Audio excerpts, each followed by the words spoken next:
Okay, I'm done with setup. You don't have to wait for too much longer. Shovel, Table Eternal, good to see you here. I hope you're all doing well. It has been a minute.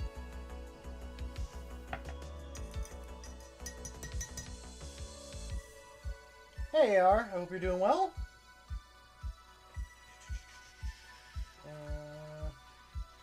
Let's see. Hopefully people can hear me this time. I'm actually hoping you guys can.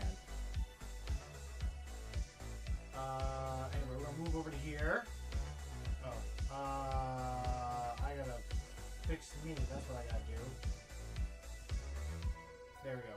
There we go. Let me put myself in the corner. I'm in the corner where I belong. So, yeah, you know what? We're gonna continue with the Hellblasters. Try to get these fine fellas done. Yeah.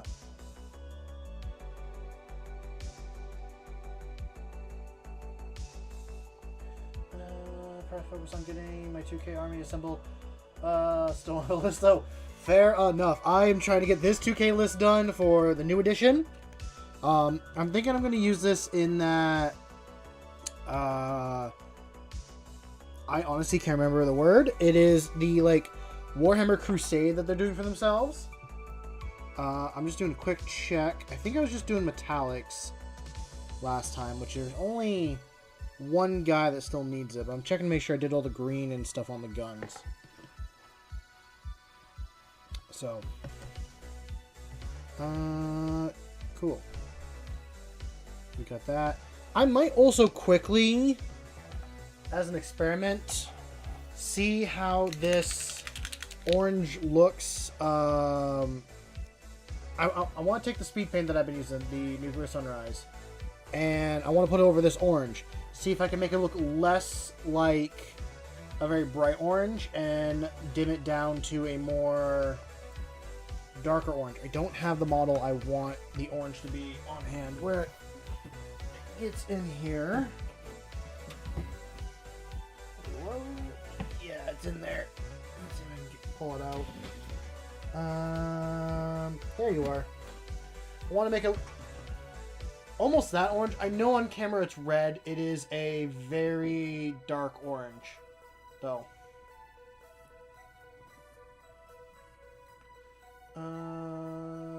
Chaos Space Marines, but I don't know if I want two Vets of the Long War or Fellhammer Siege Host. Ooh. Why am I Jesus again? That happened last stream. I somehow lost. You guys couldn't hear me, so I tried to like switch out some things, and I just put on this little guy, like this little model. So, but yeah, that's the only reason why. You know what?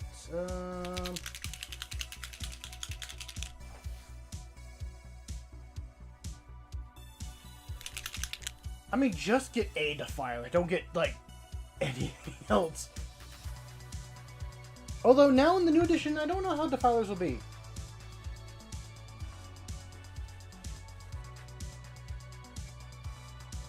Turning the Corpse Starch?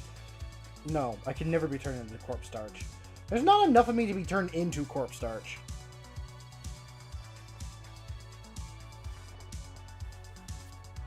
Boop. And let's just dip. I'll experiment with one model. If it doesn't look good, then I can easily put that orange back on that I had before. So.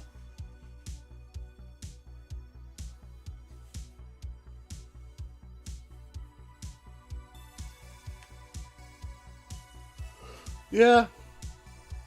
Honestly, proxying is most likely the best option. Let's do this guy that I have to do the silver for anyways. I've seen some really good 3D printed Defiler models, so I think that's more the way to go.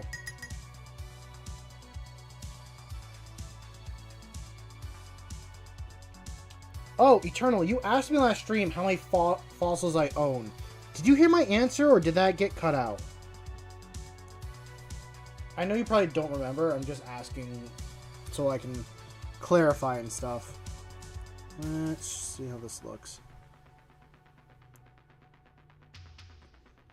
I think this is going to make it look very reddish. Which might not be... might not be that bad.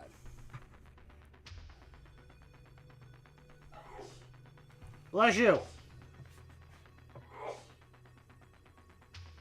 You asked me last stream, or someone asked me, like, how many fossils I actually own, because I pulled out, like, some of the fossils I can easily get to in my collection.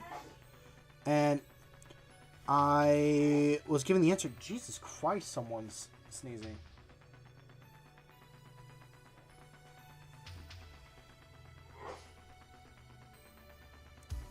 Like, I showed off the, Trilobite, I showed off the ones I found on vacation a while ago, and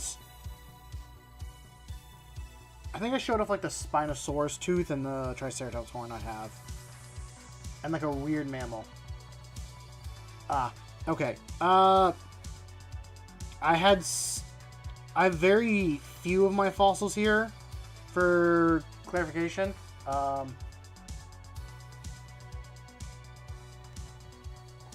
Hello, welcome.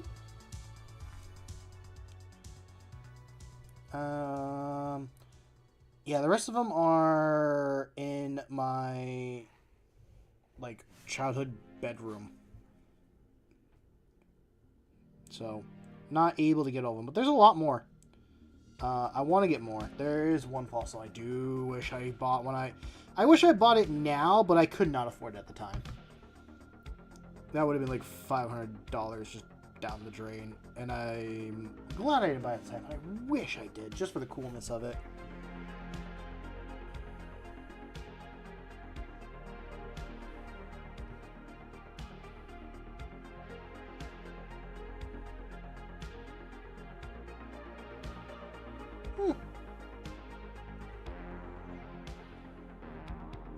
Maybe instead of white, I should sponge on the orange. Because it actually looks...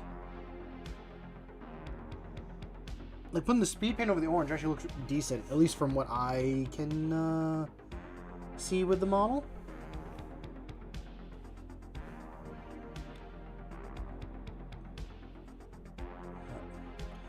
Started working on a YouTube short for y'all. I realized I need to actually sit down and focus and do that stuff. I tried to work on it last night, but I kept distracting myself with either YouTube shorts or wanting to play like play Minecraft and all that. And I'm like, if I really do want to put something out, I need to focus. I can't just like mess around with stuff.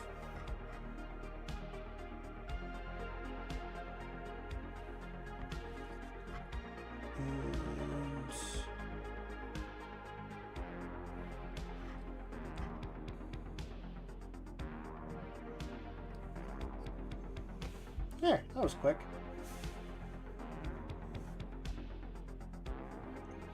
I do bring it up here. Can I raise that up higher? That's the best focus. Okay, you like make that be the level. But we will go through and change all this bright orange into a more darker one. That way I don't look like the crap mac and cheese Marines anymore, and I'll be happy about that. Is that joke getting old? It probably is. I'll probably make it like a few more times tonight, and then I'll let it die fully.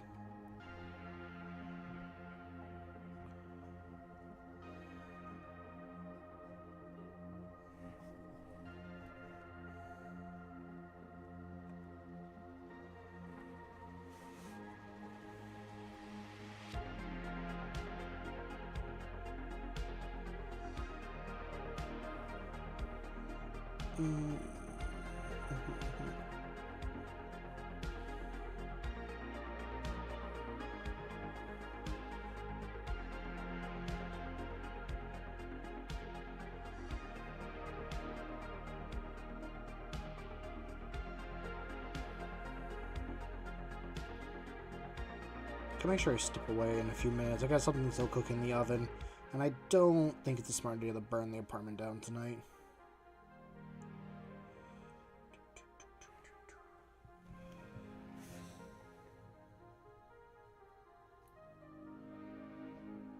No, the intrusive thoughts won. No craft planet yet. No craft planet for you guys.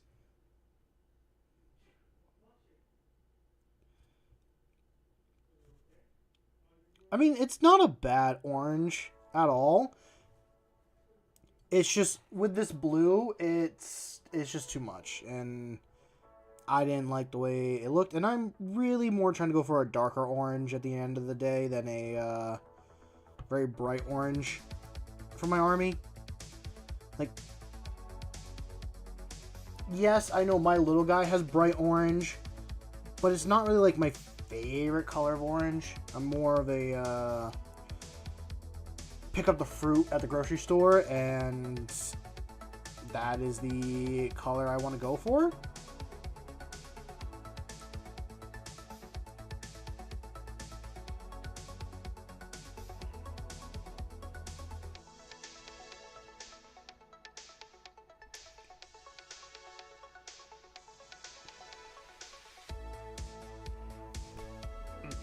Oh yeah, it's been a minute.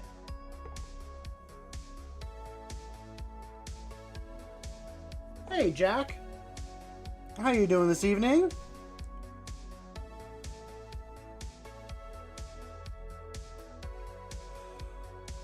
There.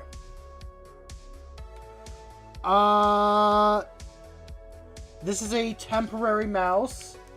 Some people wanted me to animate mouse breakdancing, and they kept threatening to send the Night Lords to my home, so I was like, you know what?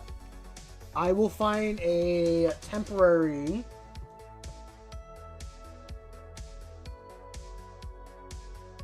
I do brown. I mean, I've seen your Marines Eternal, and I can't tell the color difference at all on them. So I feel like giving them something a little bit brighter to, I don't know, just catch the eye. Yeah.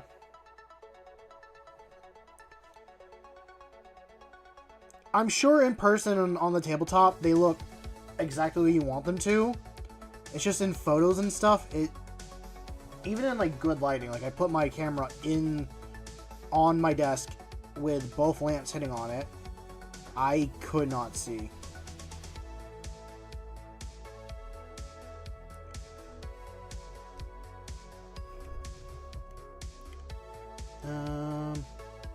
So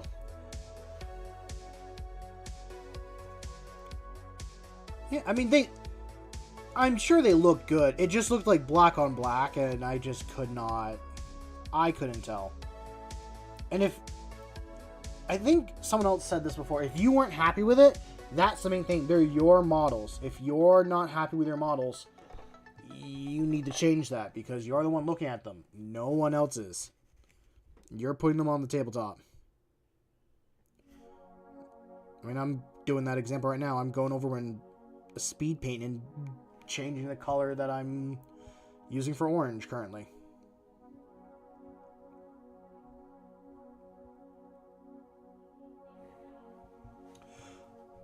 Ooh, I've had an idea popping in my head. So besides the our competition that we're doing in the Discord, I thought about another little community event that I'd like to try doing and see how it plays out. It's inspired by Warhammer's like Dagmire campaign they're going to do with the launch box, where I kind of want us to do our own little crusade. Obviously, it wouldn't be official because I'm not running a game that big for everyone. I'm not doing those missions. But what I was thinking is we take our scores from like our most recent games and stuff like that. And then put them in a chat, like share some messages, and we just kind of build a story of like, oh, this planet or like Hive City that's being attacked by these factions. Like, depending on how many points you score, that adds that many point total to your army, or to your faction. I'm still bebopping with the idea. I thought about throwing it in suggestions and seeing what you guys say about it. But I want to work through it and actually not rush it like I did with the art comp. Although I am really appreciative of the judges. They have given like the most they gave simple suggestions that I should have thought of, but I didn't. And I'm like, you know what? You're right. I really need to do that.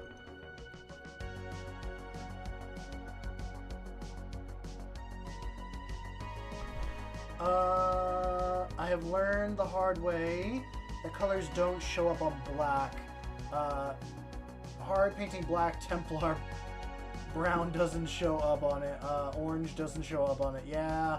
Gray kind of shows up on it.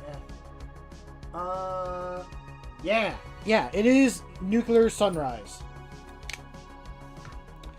That's why when a lot of people like prime their mini black, they will dry brush it gray or dry brush it white to help with all that adding color back in.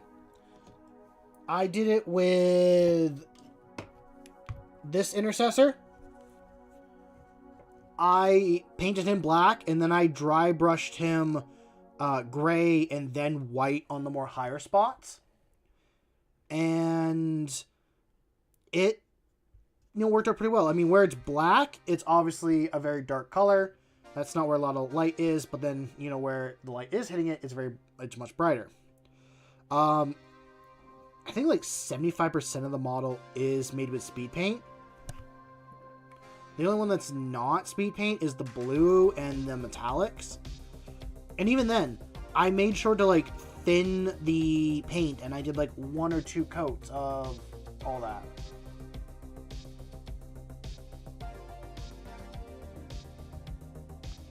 And that helped with, I don't know, shadows and all that stuff. I also did edge highlight this model. And I think it turned out pretty well. So I'm very happy with this intercessor. I think that's more the style I'm going to go in the future, is not just start up with a black primer and then paint on top of it. Like actually dry brush everything and go through with that.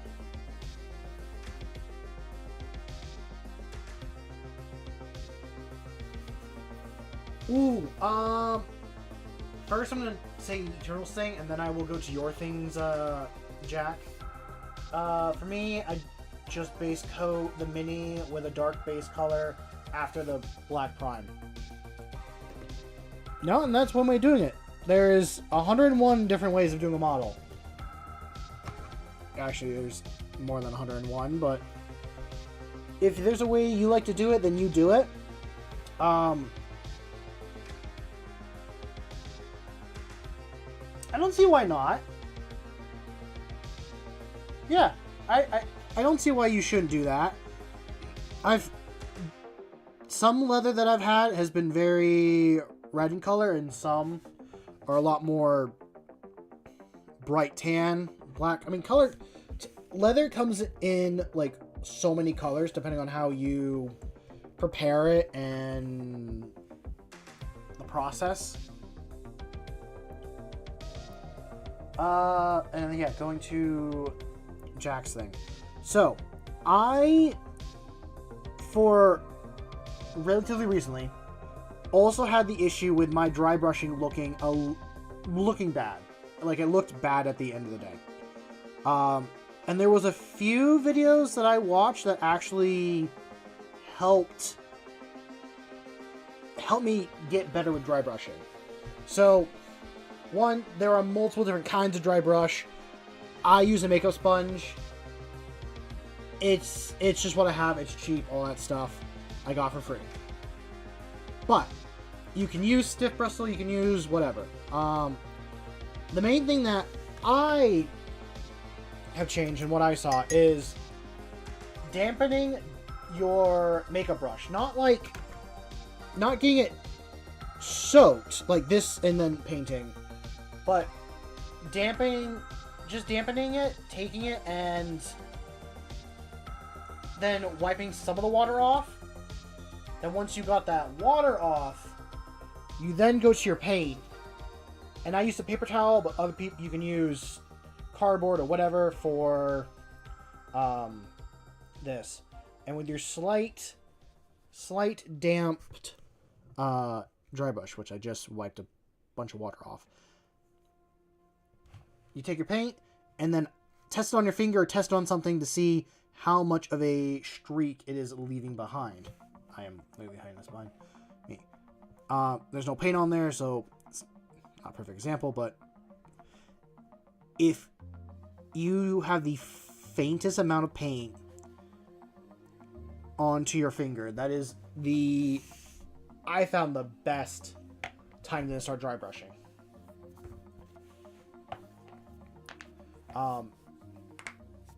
Because then you won't really get really thick gray splotches. Because that was something that I was dealing with. Every time I dry brush, I'd have these huge, like, swaths of just gray paint. And it just wouldn't look good. So as much as it seems like a waste of paint to just wick off a bunch,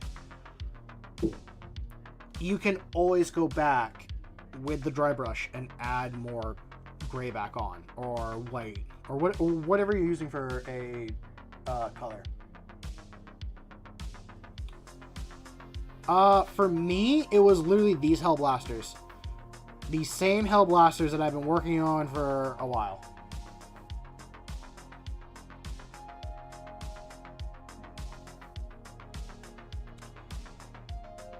I'm not sure if that was helpful at all, Jack. Sometimes I'm not the best at explaining, but I'm hoping I at least got the basic premise across.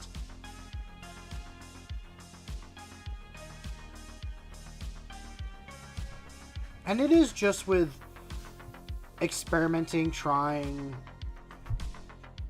I can see that. Yes. I think by tonight these guys are going to be done, because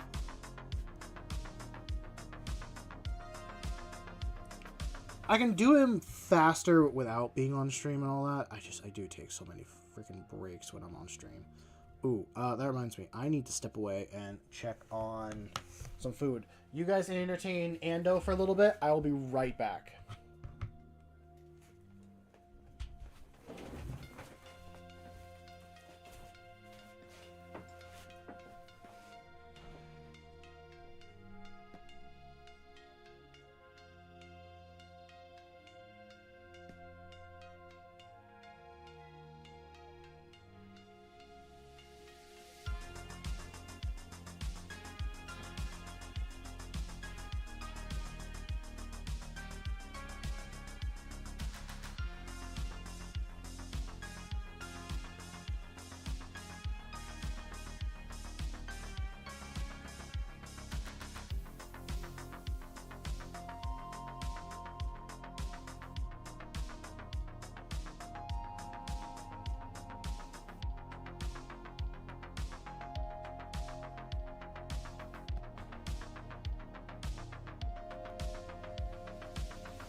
I am back.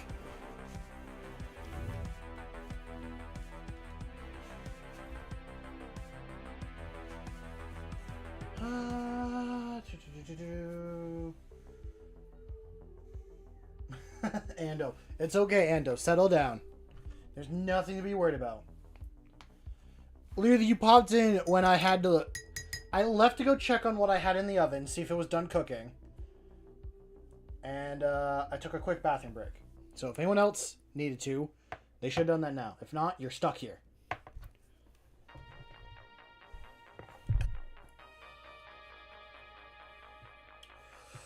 Ooh, I haven't painted one yet. I still got it built. I think I have it primed in black. I need to put them together. He might be dry brushed and ready to get paint.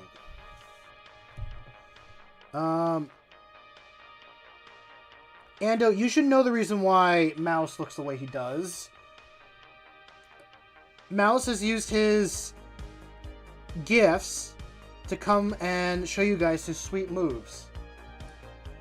Because you all want to see him breakdance. And because I have not had the time yet to actually animate him dance and all that stuff in his original form, Mouse has transformed himself to look like this and dance for y'all. He is dancing with all of his might. He worked really hard on it.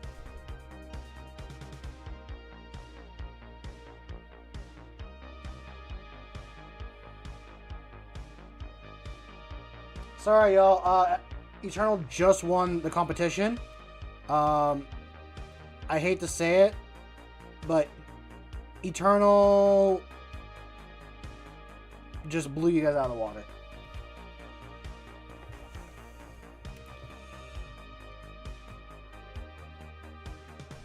But that still doesn't mean you shouldn't try your best.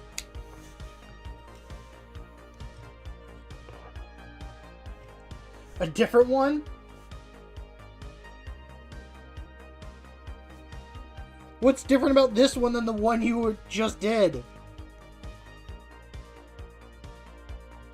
Oh wait, you're doing a different painting competition than ours. Okay. That's what you mean.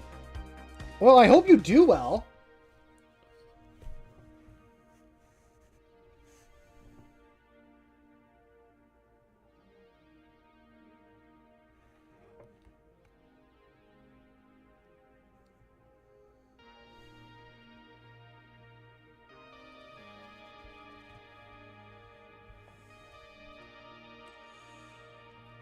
At the end of the day, as long as you had fun and you at least taking part in it, and if they give you any feedback, take that feedback and improve upon it, I think that's all that matters.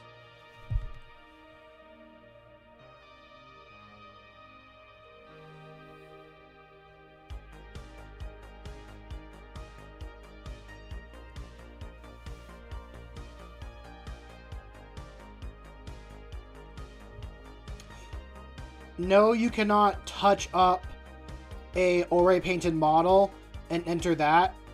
It either had to start as a completely black model or, like I said, strip it. I understand the problem with certain paints not wanting to strip very well. I mean, that also depends if you put on, I can't remember its name now, some varnish or not. That can really affect it.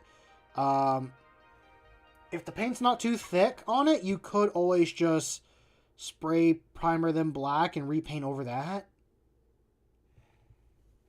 Or if you have any other Tyranids on hand, which don't know if you do or not, Ando, you can try to paint that.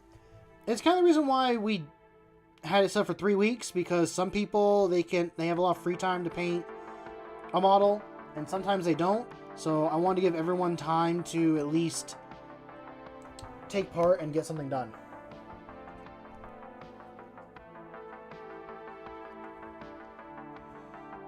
Oh. Well, that's just impressive that you were put into the higher tier to begin with.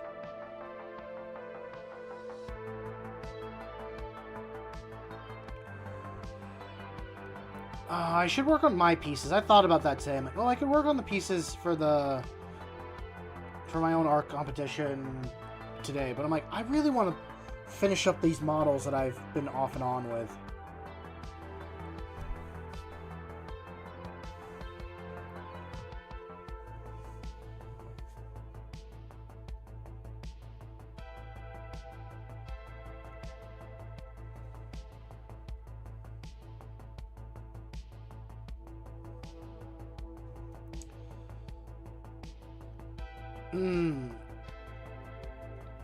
I mean, do you have any...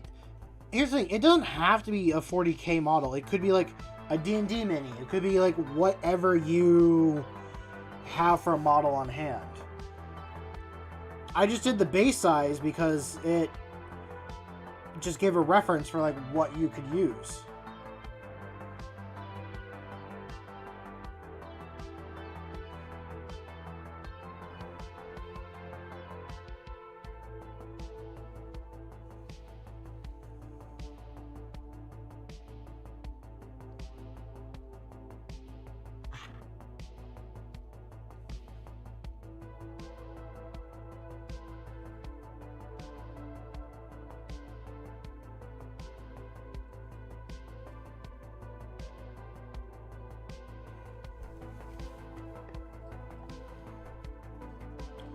Okay, now all those are the proper shade of orange. I can put that away. And...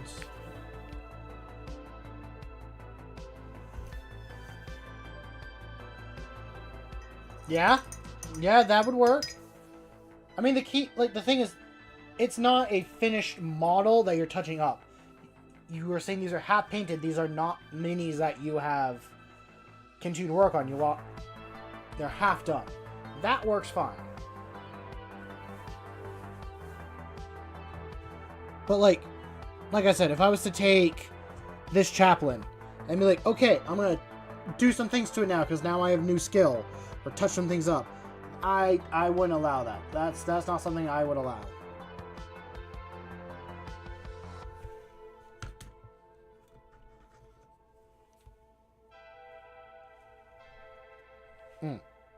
Metallics. Is my metallic still good? Yes, it is. So we just need this one.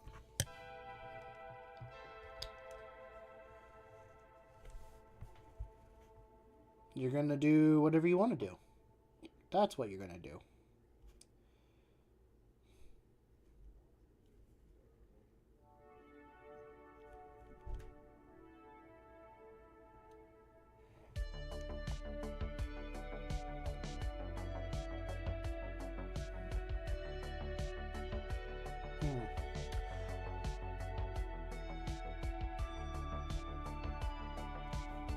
You know, I did plan on kind of doing a stream Sunday, but my plans got changed. I got invited out Sunday to a watch party for the UFC fight. The 250th UFC, not that that's actually what it is, but the one that was on the White House lawn. It was entertaining. I've never seen like fighting before and all that stuff, so it was entertaining to watch. Some of it I was just like, who greenlit some of this? I did leave before seeing the final fight. I did watch the next morning. Holy crap, I regret leaving and not seeing it. If you're not into fighting, then, you know, I know that's not for everyone. It's just been in my head for the past, like, 2 days. I've not been able to, you know, just talk about it, because it's just been bebopping in here. Oh, the shadows are deceiving me.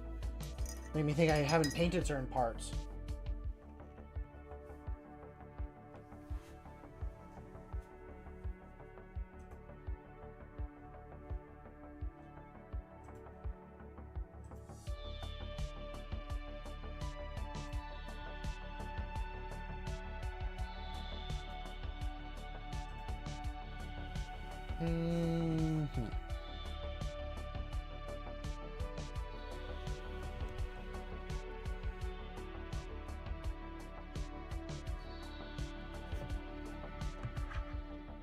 can smell what I put in the oven, and it smells good.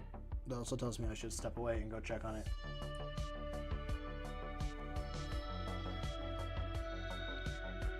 Hey, he's starting to good. Ooh, I do plan this week to do a, I plan on doing a stream where you guys in chat can take part. It will sadly not be a Warhammer stream, like not painting or playing a Warhammer game, but a different game. Should be cheap, like a cheap game, should be fun. The game I plan on doing is Battle Golf. I think a few of you guys have seen it before here and there, and it would give you a chance to kind of mess with me on stream, like physically. If you want to shoot me with a flintlock pistol, you can shoot me with a flintlock pistol. That is what it will boil down to. Metallics are all done there. I need to go check on what's cooking, and then I'll be back.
Okay, I'm back.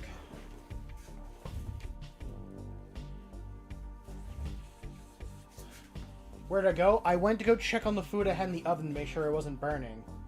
And that it was done cooking, and it was done cooking. So. Because I could smell it from in my office.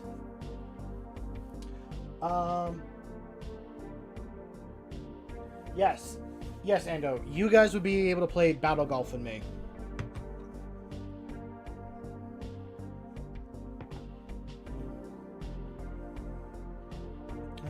Keep you over there. But how you doing, Dread? It's been a minute. Can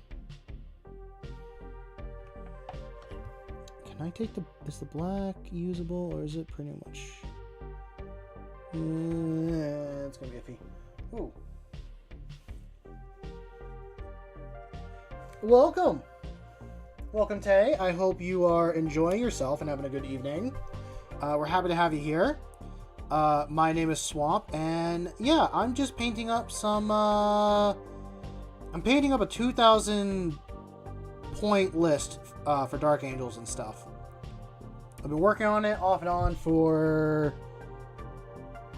a month? A month-ish. Don't mind Ando, he is our current bug nerd, and he will probably at some point talk about the hidebind. Just ignore him. You don't need to worry about him.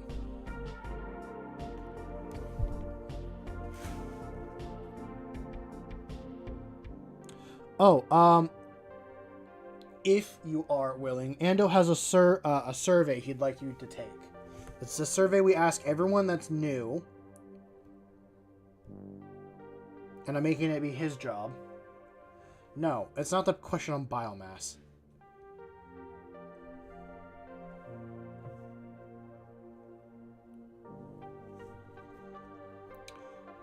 The survey, I don't know, some of you guys have been asking, like, where each of you are from and what armies you play and all that stuff.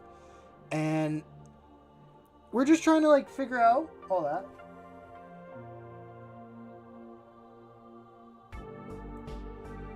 Ooh, Space Wolves. Okay, so you answered one part of the survey.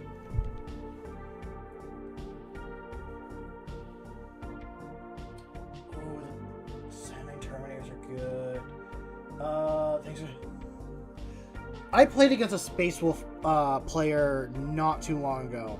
They also got into it relatively recently. Nice little 1,000-point game I had with them.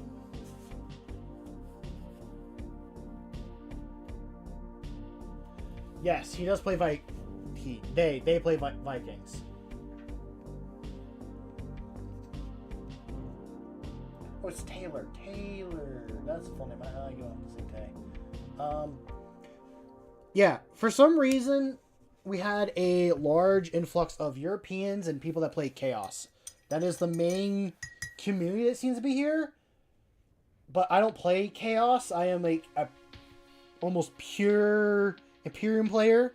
So I find it interesting that has just been the demographic coming here. I like it. I like seeing what everyone else is playing and all that stuff. Let's take this white. Because I will... Is all that's left just the eyes and the plasma? I mean, for basic, yes. I can definitely go up and stuff.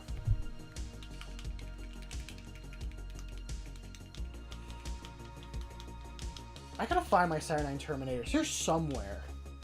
I don't have many Horus Heresy models. I think the Saturnine are the only ones I have in like one... Yeah, I got one Legionnaire. Which... I am slightly thinking about doing a Chaos Army. And I think I might just mix in Horus Heresy models to make my...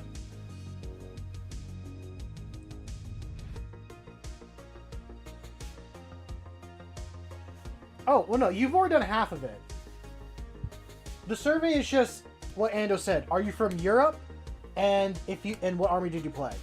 Or more the fact, where were you from? You don't have to answer if you don't want to.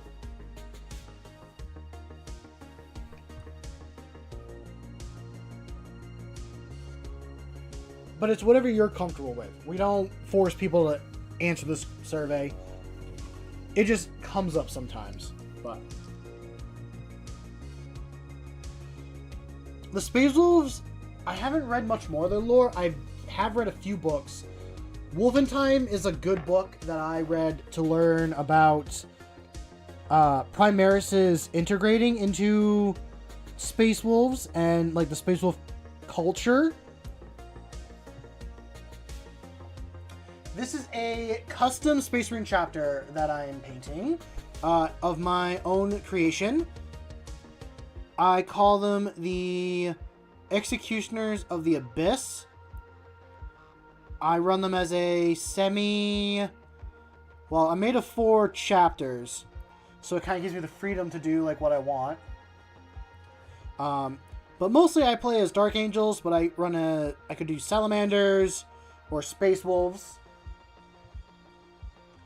And one of the other ones is Iron Warriors. Mostly I did that because I like all 4 of those chapters. Dark Angels hold a higher spot in my heart than all the other ones. So yeah, that is the reason there. But they come from a death world like most Marines do. We're gonna crypt you to Chaos. I mean, I do have like a small Chaos army I want to build. I bought the Night Lord's Combat Patrol just because I thought the kill team looked so good. So I have the kill team box and the Combat Patrol. I have a buddy that plays Chaos, so I might steal his army to play and see how it goes. Or I might just build my own. I don't know.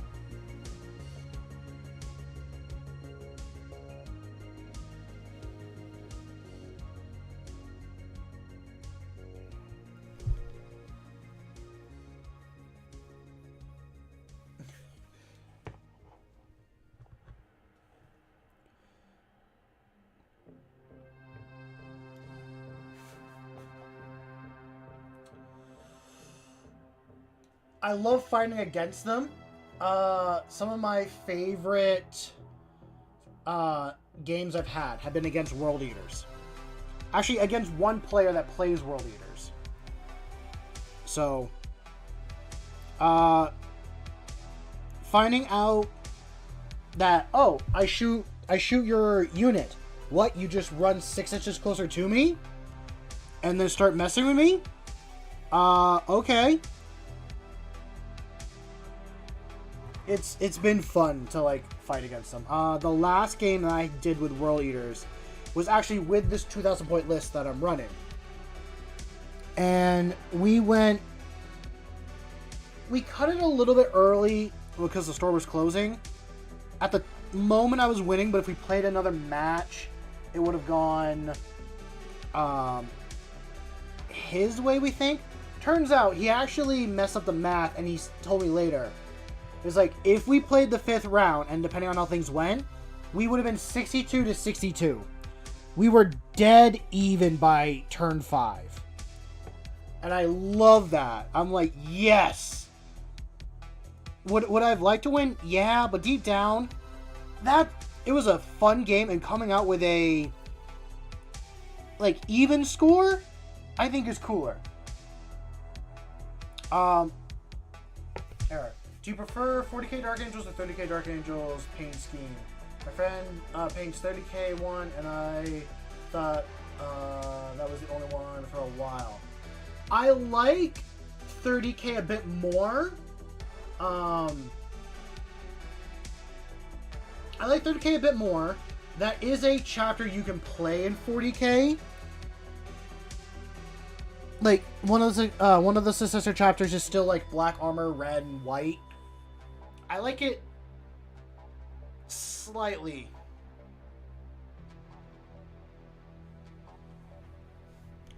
I almost made that be my chapter I was painting, but it was up in the air.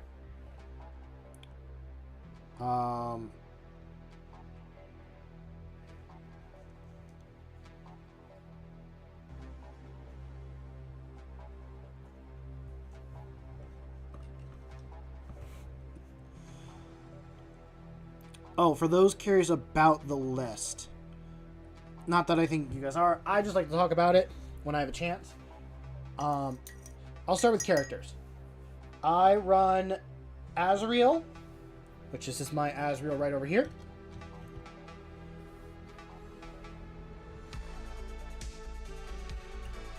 If you have any questions to ask... Oh, any questions, ask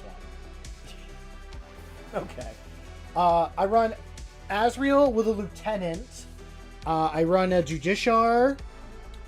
And I run Lionel Johnson. And a lieutenant in Phobos armor. I run this in Gladius.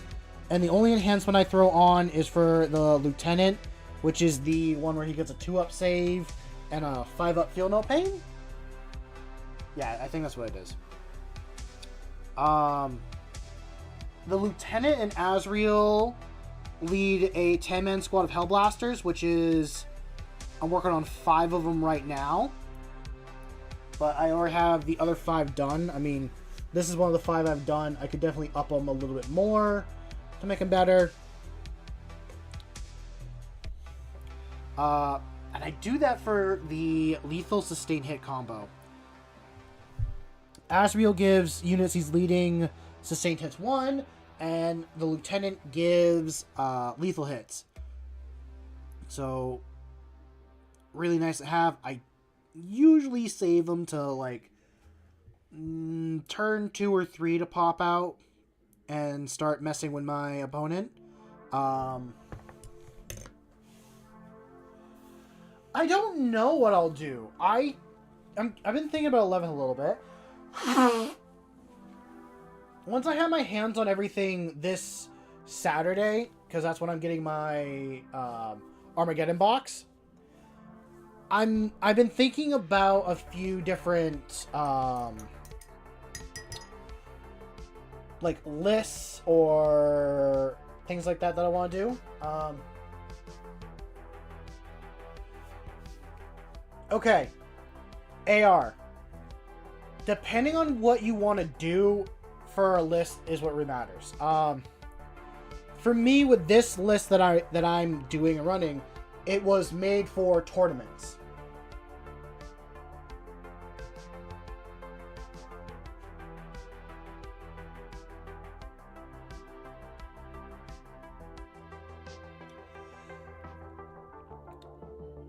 That's true. You can use new recruit and all that stuff, which actually you can probably set to what edition you're using. Now, the only reason why I made this list for a tournament, and I had help. I went to my local game store, and I was playing a game with the guy that runs the tournaments. And I told him what I had going on, and he's like, you know what, I'll help you make a list. And what he did is he went and he saw what other competitive players were using, which normally I don't like playing competitive.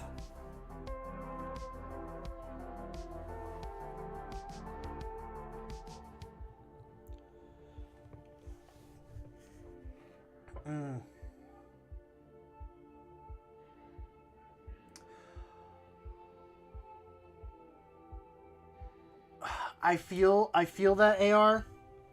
The only advice I can have is having someone else help you with the list that you're trying to do. Because the guy I was sitting down with, he was like, okay, I see you have this and this, but this is like what's in these lists. Do you have this model? Do you have this model? And I told him, like, I have this, I can do this. I have this model, but not built yet. I don't think it will in time. So, just to finish off what I was saying earlier. Obviously, I said the characters. Azrael, Lieutenant with combi weapon, Judiciar, the Lion. Those are my 5 characters that I run. I got a 5-man squad of intercessors for sticky objective and maybe doing some actions. I have a scout squad for doing actions in the midfield and sitting on an objective marker, not surviving, but sitting on there to maybe survive and let another unit come in. I got a 10-man squad of Hellblasters. I have a 3-man squad of Outriders. So those are the guys with bikes.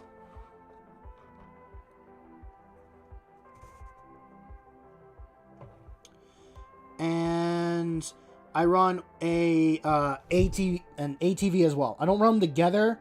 2 separate things. I run 2 squads of Deathwing Knights, one with mace, one with swords. And I run a Gladius Lancer as my tank. And I'm missing something else that I know I am. Oh, and I got Blade Guard. Judiciar and the Blade Guard are together. Azrael and the Lieutenant are with the Hellblasters. And the Lion sits on his own. Same with the Lieutenant with combi weapon. The main thing I found with my list is I want to get the Outriders and the ATV on objectives because they can survive a little bit better than a regular Space Marine. They're toughness 5, 3 wounds apiece for the Outrider. ATV's toughness 5, 8 wounds. So if I can sit there and survive like a round of being shot at by something, I can then on my next turn score points.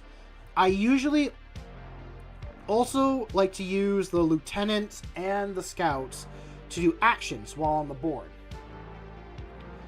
Depending on what I pull. If I pull really good ones like a cleanse or a sabotage, stuff like that. Can kind of do it with the intercessors as well. That's a little bit iffy if you try that because you got to move up out of your home. They're there to stick at the home and maybe do actions. Azrael and the Hellblasters and the Lieutenant sit in the back, at least in the safety of your home, the best they can. And when you need them to, you can rush them forward, see a unit, and shoot so many shots at them, and you want to supercharge them as well. Reason being is that, as much as I don't like losing models, if you supercharge the Hellblaster weapon and you got a guy that dies, it can still, and you roll a 3-up, it can still shoot on death. Which means you're shooting twice a game.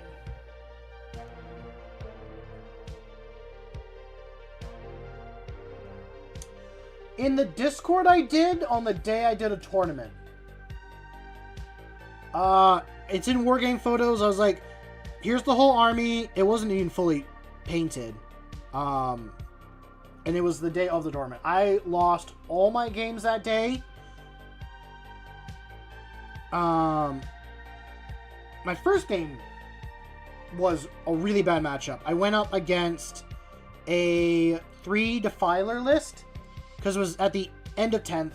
We're all running with layout 1, and Defilers never got nerfed. Nor do I think will they by the end of 10th, because they're going to move on to 11th. So I went up against a 3 Defiler list, and I fought that before a few times. I knew what I was dealing with. I did not do well. And then I went back-to-back against Thousand Suns.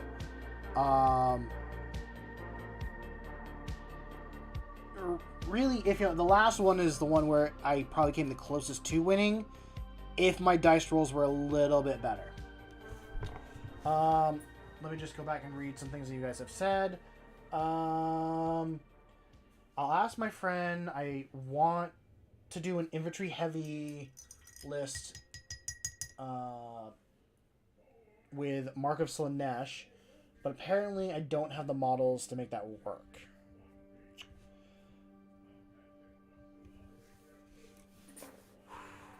For a while, I went very heavy on the infantry as well for my Marines. I don't like buying vehicles. I don't like running vehicles very often, unless they're dreadnoughts or certain ones. I had to learn the power of vehicles and use it to my benefit. The best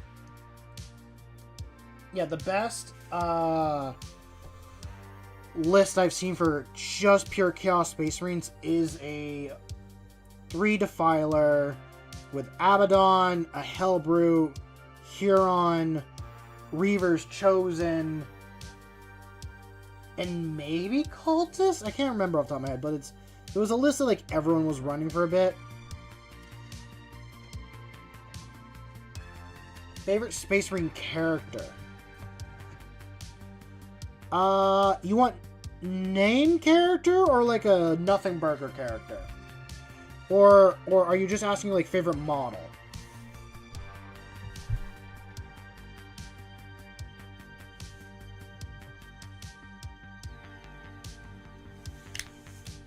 Don't care. Okay. Favorite main name character is Captain Lazarus from the Dark Angels. Favorite nothing named character is the main character for one of the Dark Angel books. He's a lieutenant that's leading a Hellblaster squad in the story. And it's following a Primaris that's now in a Firstborn, and the Dark Angels are very paranoid, is the word I'm looking for. They don't want to tell people what's going on. They got so many secrets. Secrets on secrets.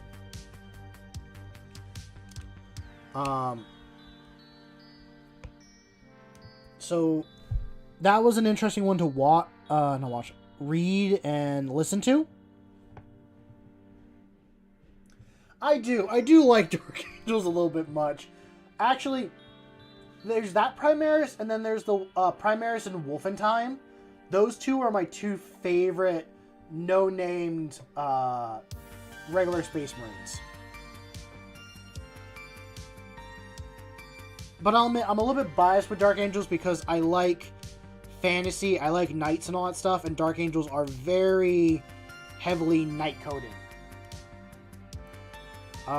Black Templars I know are knight coded as well, but they're literal Templars, and I'm not much of a Crusader fan.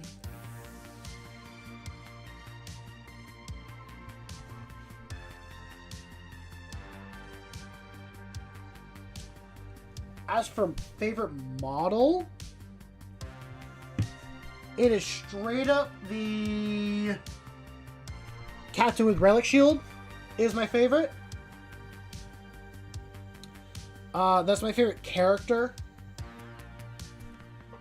I wish he was better. Honestly, I'd love to use a Captain with Relic Shield and a Judiciar together. I wish in 10th that was a thing. So that when I'm using the Blade Guard, I could do a Heroic Intervention and fights first.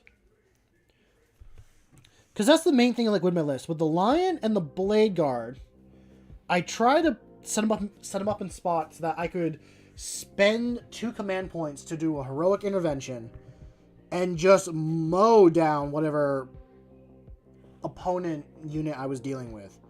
I gotta set up over here. That's kind of why I don't normally like using named characters. I now like using them, just because of how powerful they are. Azrael, besides the sustained hits, also makes it so that you can get 2 command points in the beginning of your command phase, which is huge, having that extra command point to spend and do other things, especially with Heroic Intervention being a 2 CP stratagem.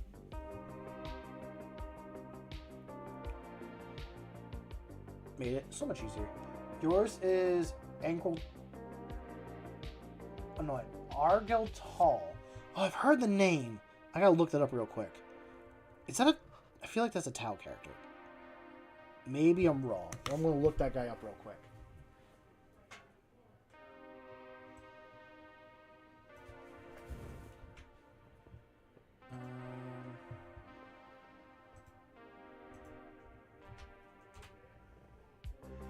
No, he is a Chaos Marine. Oh. Yeah, I remember hearing about him. Oh yeah, he's got a special model. Yeah, I remember seeing this. He's like semi-warp tainted. Because he's got wings. God, he's holding like... He's holding half an Ultramarine. One on the ground, one in his hand. And the wings and such. There's 2 different color schemes of the lighting they used on this guy. The first fantasy model. Okay, that is a very cool model. I understand fully why you have that as a favorite.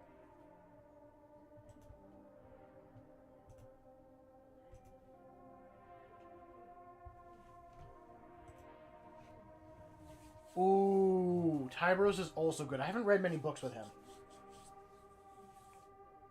A Word-Bearer Demon.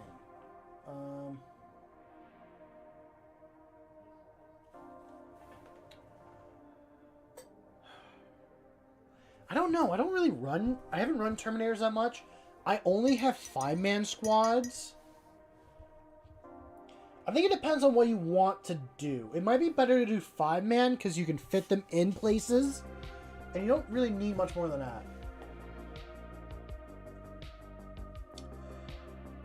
Brown. Make it brown.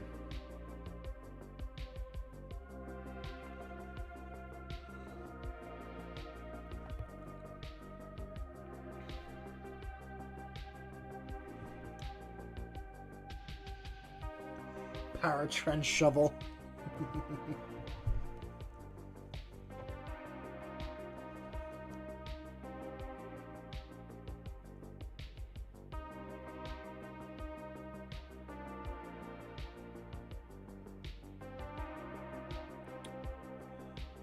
I have to do their pouches.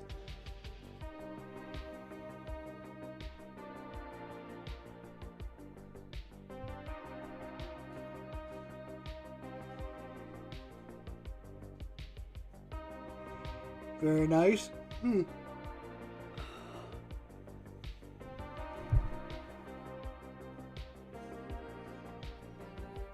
I want you to make a brown glowing power sword. That's what I want to see.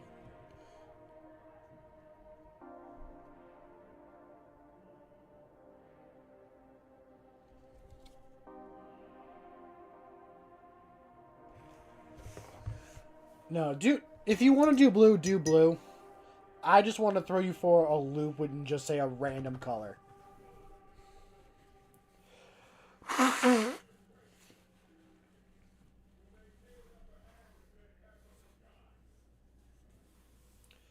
I mean, you can kind of make it look glowing. No, it just depends on how you handle your paint. Ooh, excuse me.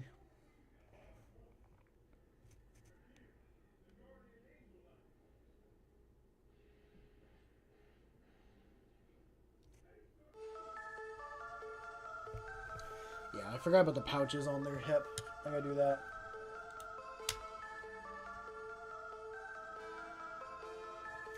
I want to run Inner Circle.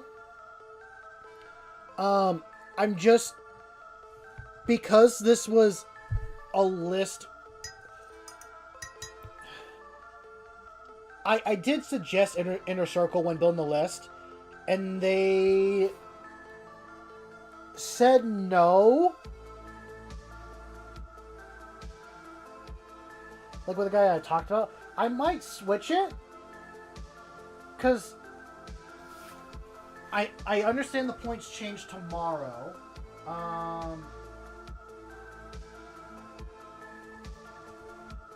I think Blade Guard are 10 points cheaper. The thing is, in 10th edition currently, what I gave is an exact 2,000 point list. So we were trying to make it exactly 2,000 points.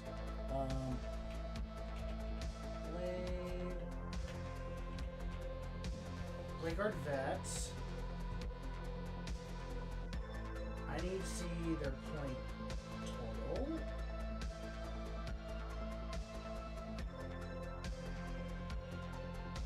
They are 80 points, and I think Inner Circle's 90.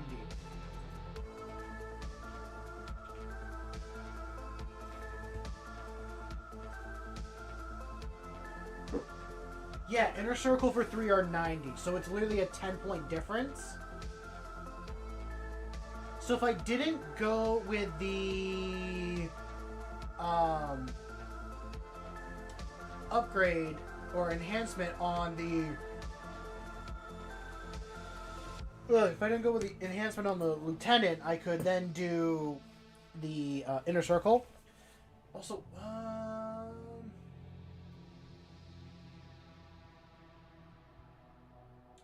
what is...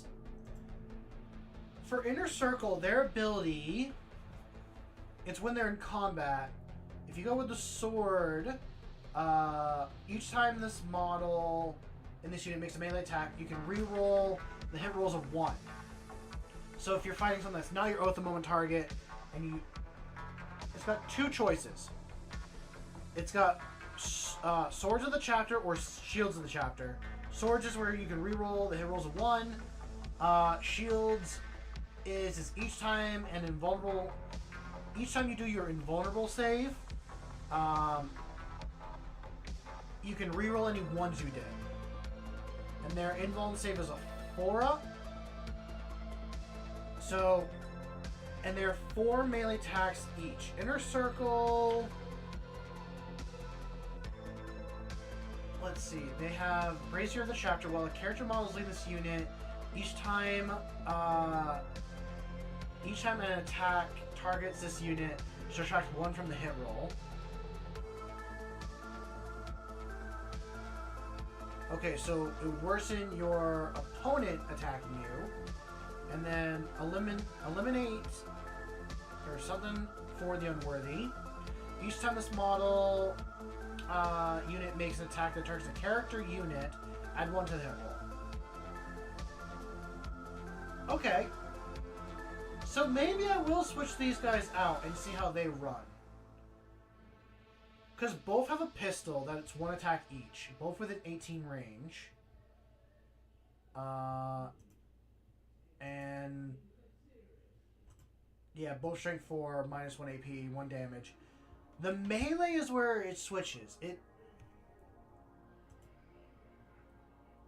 Ooh, actually, the Inner Circle's got a better melee. The main thing is that the Inner Circles don't have a invuln save. I know you guys are probably talking to me right now, and I can't see it. 1 melee attack, it's 4, but you get lethal hits, hit on 3, strength 6, minus 2, 2 damage. Blade Guard, besides the strength 5, it's the exact same, so you might wound a bit better with the strength. If you do the sweep profile, it's 5 attacks, hitting on 3, still strength 6, 2 AP, 1 damage, but its sustain hits 2. So it really depends if you want to go through a lot of chaff or if you want to do something a bit better.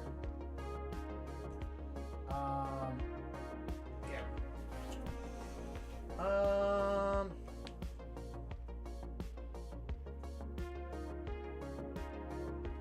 Oh no, I hope you find your shield!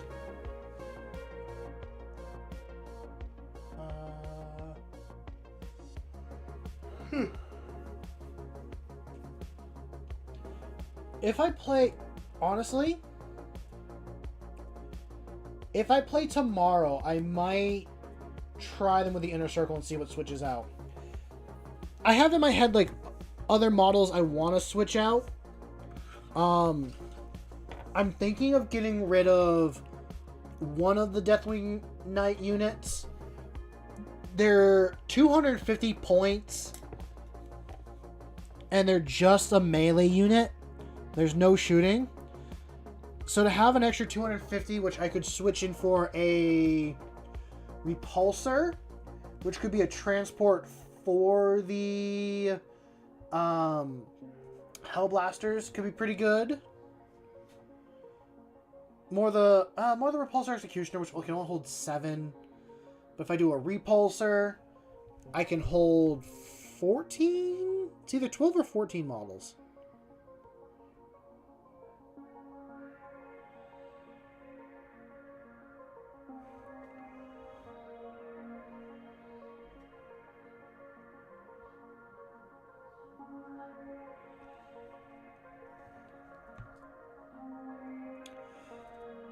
But I have a few ideas for 11th. I'm thinking I'm going to do a full 2,000 point first company list for my Marines. And it's going to be a Dark Angels list, so I might as well... I might have Azrael, but I also could just do regular characters that I want to do. And for models that I have with it, it would be like Inner Circle, Stern Guard, Terminators, both Assault and Deathwing. Or I could just make it a regular Space Marine and have a bunch of like different Terminators and Stern Guard, Blade Guard, which I love Blade Guard. They're one of my favorite units.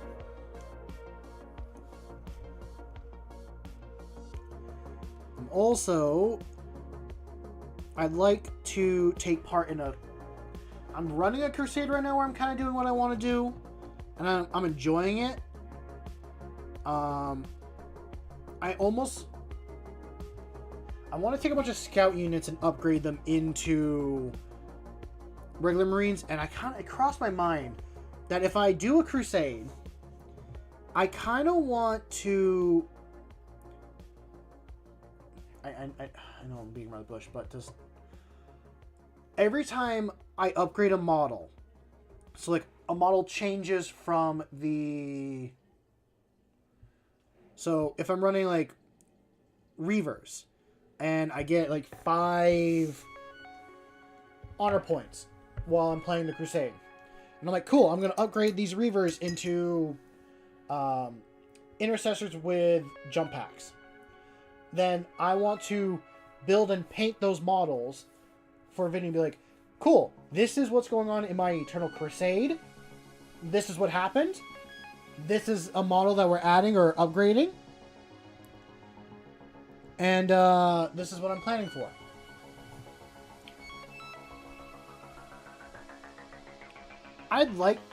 Honestly, I'd like to start an Eternal Crusade with a buddy. But I don't know who I do it with. I got one guy that I could do like a once a month. We get together, we do it. Yeah, like a narrative edition. Just kind of get a battle report, but also be like, this is what we're doing. I don't know if I would record those games and post them on here. Maybe those could be some streams. I mean, it's a lot of time and stuff like that to show that. I'd love one day to do what Play on Tabletop does, which is doing their entire games in 40 minutes. They edit so much out. They do so much stuff. It's so much work. I've done games a few times on this channel, and it's always 2 streams. It's never 1 stream.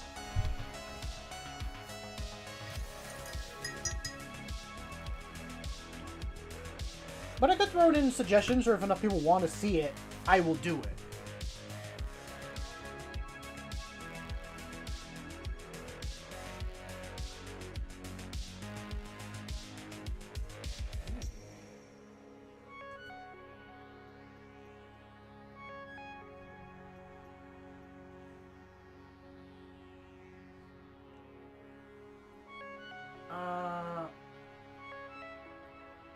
Hi, Ryder. Are you AR that's in chat? Just need to check.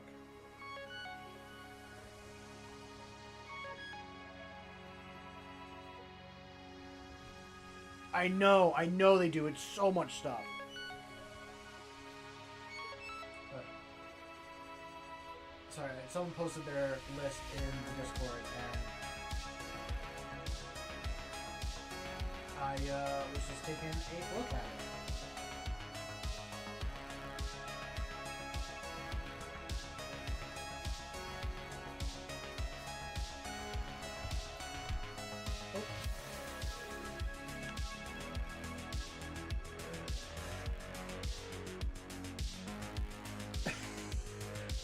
How's it going, original? Yeah, you think I'd play Death Guard, but I don't like the smelly boys.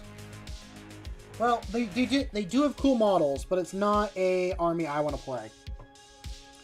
I'd like to try my hand at fighting them. Actually, I'm kind of thinking off the top of my head. Out of all the Chaos Marines that I've fought against, I have not fought against a Slaanesh player yet. And I want to. I want to know what Slaanesh brings to the table when I fight against them.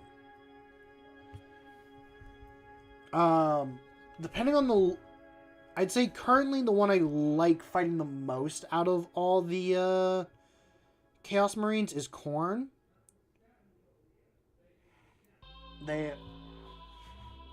But again, I think it's just the person I've been playing against.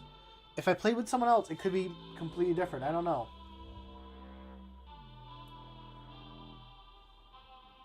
Yeah, I saw a 3D printed model of someone doing that.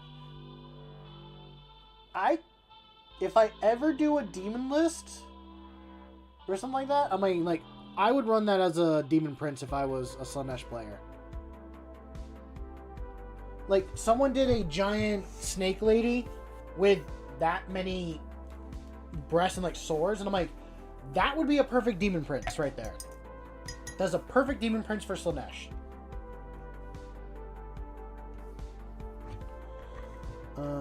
Cool. While I let that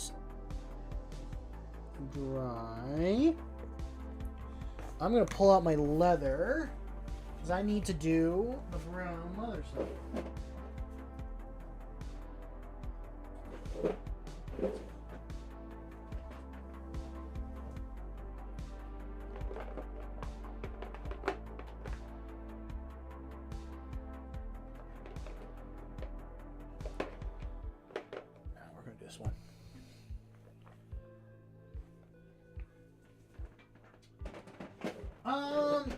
Yeah, it was the lower half of a snake, and it had swords. It was probably someone trying to do a female Fulgrim model, and it was a 3D printed one. I think I saw it on Facebook. I don't remember where fully. Actually, I think it was on Facebook Marketplace.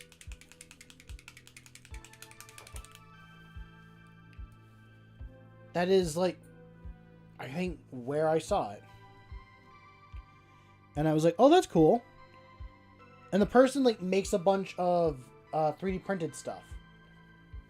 Because they made a post about it, and I remember, like, seeing some more stuff with it.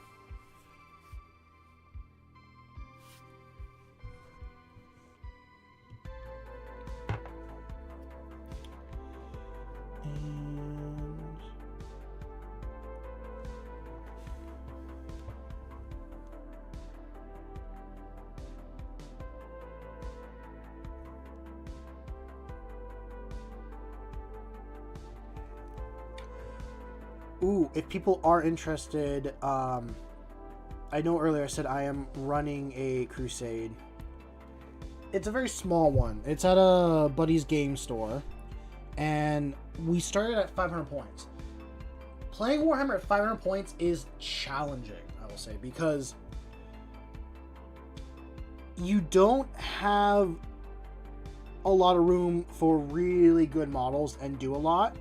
So your lists can be really swinging depending on what you do.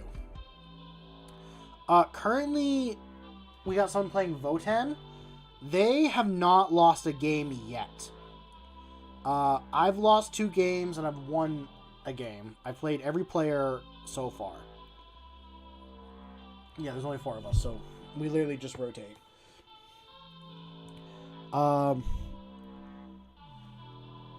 It's been fun. Definitely starting at 1,000 points is better. And I'll probably do that for the next one to be like, listen, we're starting at 1,000. Anyway, in the most recent one, I played against the Tau. The Tau was a swingy game. I think if I focused more on my first turn, I could have come away with a win. And I probably should have been a little bit more aggressive my first turn. A bit of advice that did help me with playing is knowing my army. So Space Marines are a killing army. They're not meant to be a scoring army.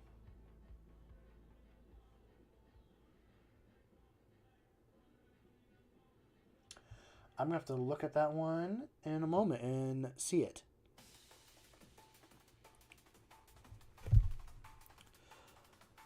But yeah, if my turn 1 was a little bit better. I was lucky. They put their Tau suits in Deep Strike.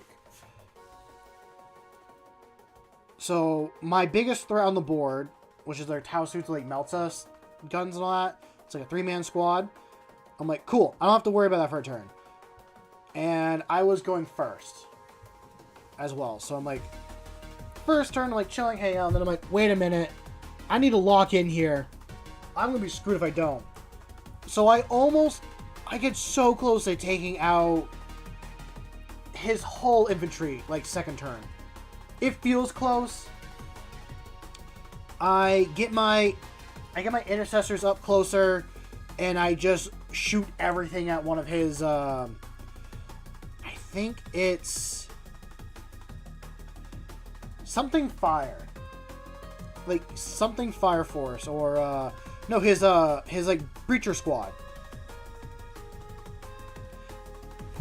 And I Deep Strike my, Raveners in. I shoot at the Eternal, get some wounds on it. I make a 9-inch charge. And instead of trying to precision hit the character, I wipe out as many models as I can with the, with their melee. I should have kept focusing on the one unit.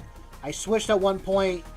I killed another character, but with switching, it gave him a chance to, well, he kept falling back, shooting at my guys. I'd lose maybe a model or take a wound. And I just kept chasing. I lost my big tank. We're not doing anything higher than toughness 9, because we started with combat patrol stuff. So I'm using the Tactical War Suit. And it didn't take out one of his Breacher squads. It came close.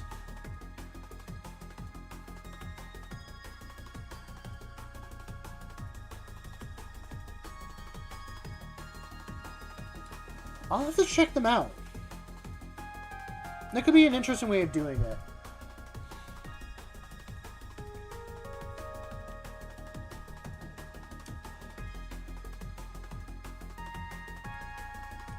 But where was it? Oh. Anyway, by the end of it, the only model I had left was my Reaver squad.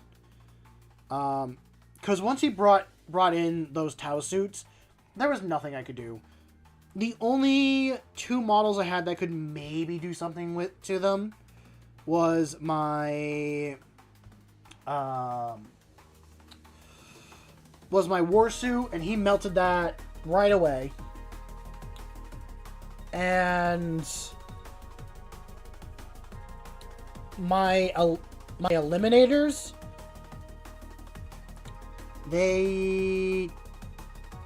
I had one las fuel gun, which is a strength 9 weapon. But it's one attack. It did not go through. So, it was a good game. I could have come away with a win if I was a little bit more aggressive. So. But by the end of it, my Reavers,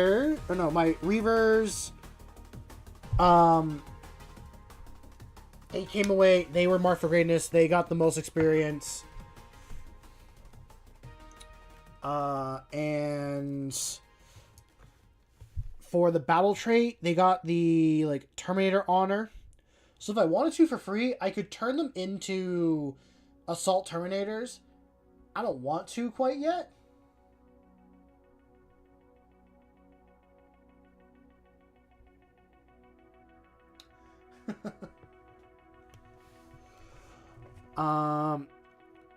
But I upgraded them to some Assault Intercessors with jump packs. So they can still deep strike, and they can go and just be a pain. They can't precision out characters anymore, but that's fine. When they make a charge, they're doing mortal wounds, and I'm like, we're going to take out some squads with them. And I think in the final game, I will have some Assault Terminators made, and I will run them as Assault Terminators.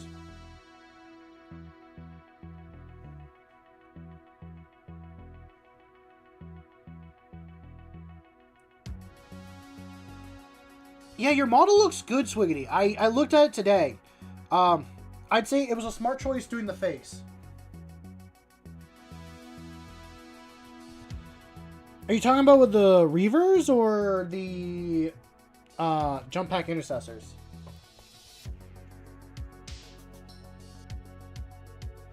Because I'm still playing in 10th. Like, we're going to be playing 10th for another... God, we meet bi-weekly. So, for a good while still.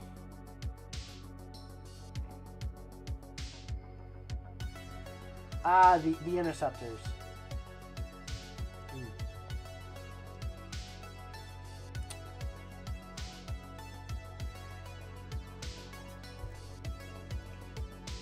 Honestly, I could run a squad of those in there. Actually, I do have the Gravis unit that's a jump pack. I threw that in the list. I actually upgraded my sniper squad to that because I had some I had like 13 honor points. I'm like, I'm gonna upgrade some models. So I got 2 units with jump packs and that can deep strike. It's gonna be a scary time. My next game is against Tyranids, and that's the only guy I've won against is with Tyranids.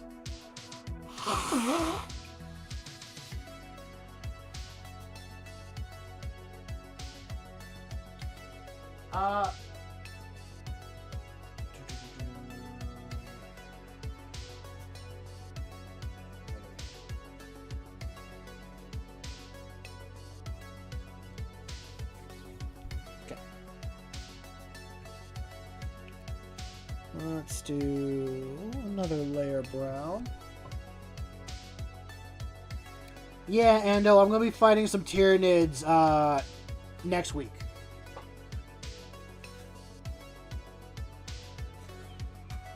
What color are you doing?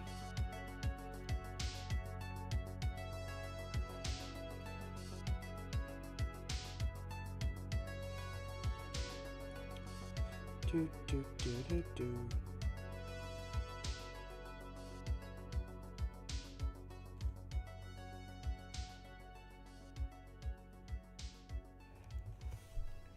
Tan gas mask. Ooh. Like, what's the lore behind my chapter? Or are you asking about, like, the story of the Crusade?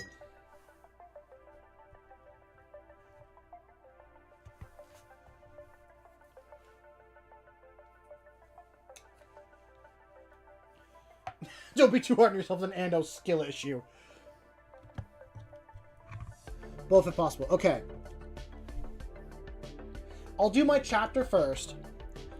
And then, hopefully, after the end, I remember to talk about the Crusade. Eternal, why don't you do it like you did the cloth for your Asmodeus model? That would probably help, maybe.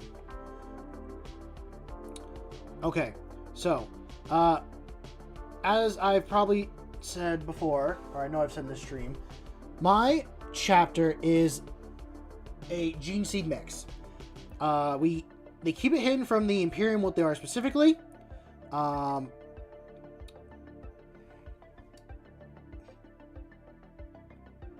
the same look you're going for. Okay. But their home world, their home planet is currently on the dark side of the Imperium.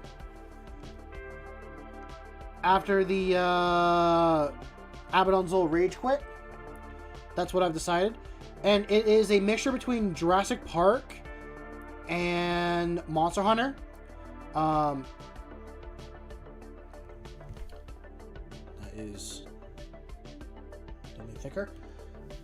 There is only one major hive city on the entire planet, because it's the only place the planet allows there to be a hive city.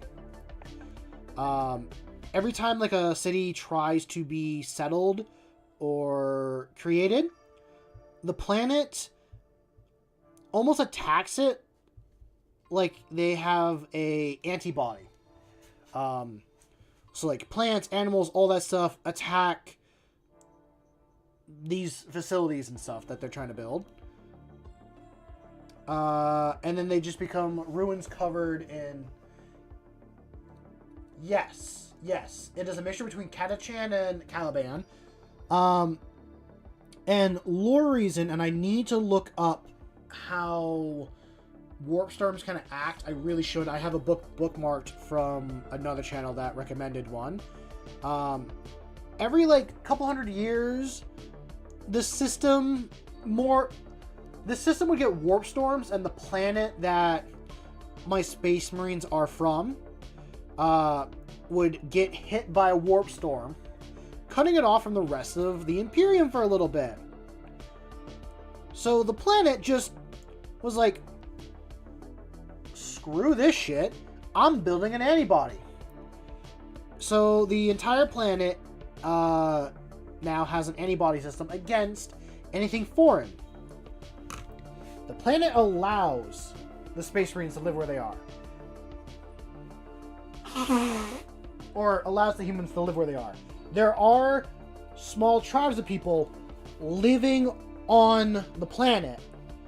This is just the only major place. It is 2/3... Okay, it's built into a mountain. 1/3 is exposed. It's like built into a giant cave cliffside. So 1/3 is exposed at the top, with the monastery for the chapter being at the way top. And the other 2/3 is deep down in the cave system. which also the chapter is exploring the deepest part. They say they're exploring. They have a facility down there where they take some of their members because there's the gene flaw, and I wanted to have a notable gene flaw for my Marines, which this will tie into the chapters made of. So they are made of like Dark Angel, Salamander, Space Wolves, and Iron Warriors. They hide their gene seed makeup from the Imperium as much as possible. They keep it unknown.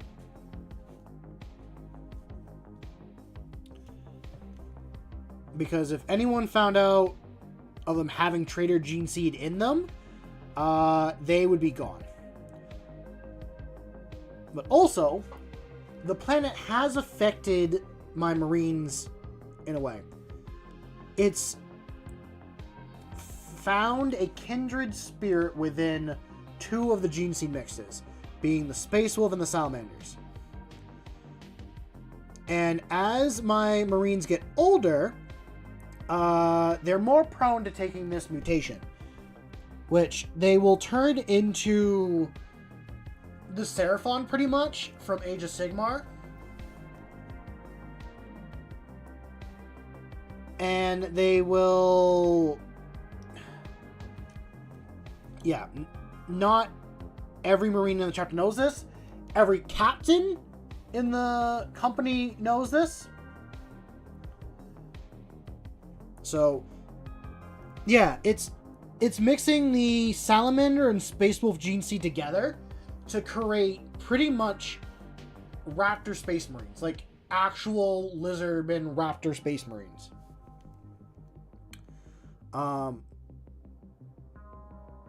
So, First Company fully knows this, because if you are a veteran of the First Company, you're put into there, and you have to know, like, listen, our time is limited here. This is going to happen to us at one point or another. So we all know this secret. They don't know their gene seed makeup, but they do know that main secret. Also, if they ever send Marines to the Death Watch, or the Death Watch calls on them, they always send 2 Marines. Does not matter if they need 1 or whatnot, they always send 2.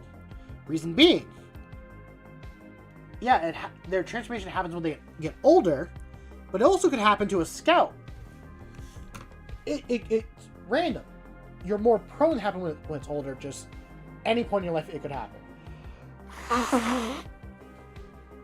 And when it does happen, they need to abandon the mission they're on and travel as fast as they possibly can back to their home world.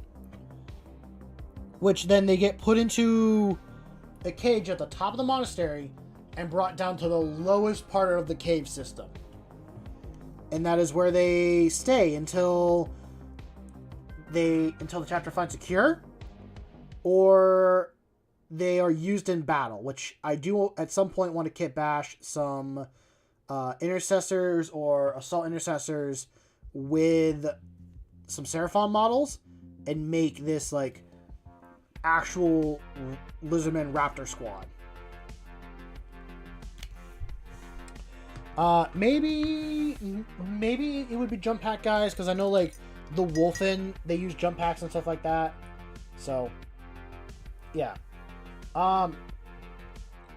Chapter colors, as you guys have seen, we do blue armor, orange shoulder pad. I know it looks kind of red. It is Nuclear Sunrise orange is the color. So we do 1 orange and orange for the little bob parts here and there. A black shoulder pad and the backpack with black and orange. I do, hard to see on this one, but you can kind of see it.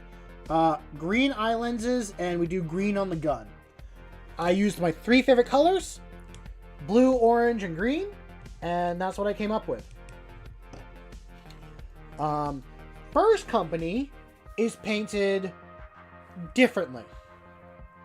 And I will grab 2 models real quick and show that off. So, first company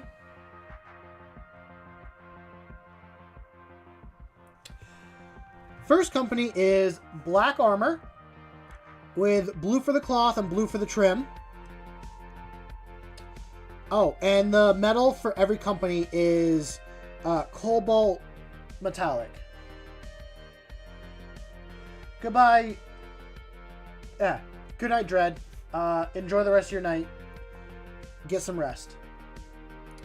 Yeah, black armor, blue cloth, and orange for the eye lenses. I need to fix this guy's eye lens because they are not that well. But, also, for those curious, these I run as the exact same model.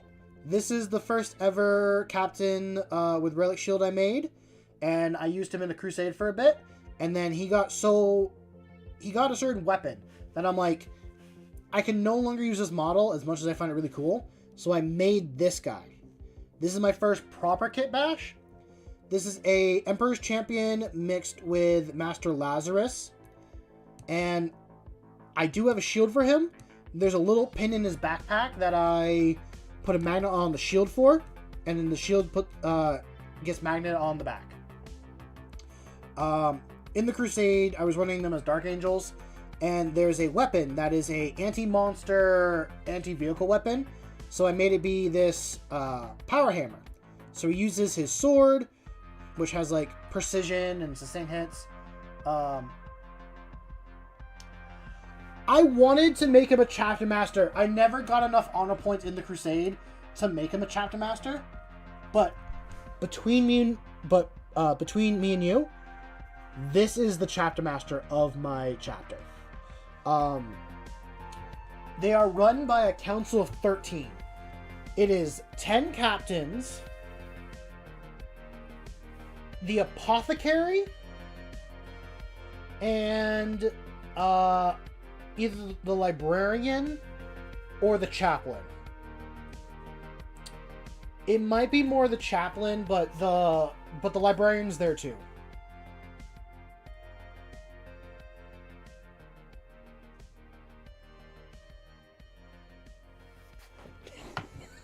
Yes, I was more talking to you guys as a whole. Oh, my nose. Yeah, excuse me. I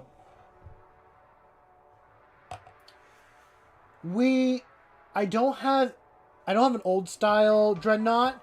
I do have a dreadnought. I do have one named dreadnought. And chat named it. His name is Big Jim. Actually, I called him Big Jim. You guys added on to the rest of his name. Let me grab him real quick. For some reason, I thought in Space Marine 2, everyone was calling the Dreadnought in there Big Jim. So I called my Dreadnought, which is a Redemptor Dreadnought here. This is Big Jim. He also took part in the Crusade. He was in the very beginning.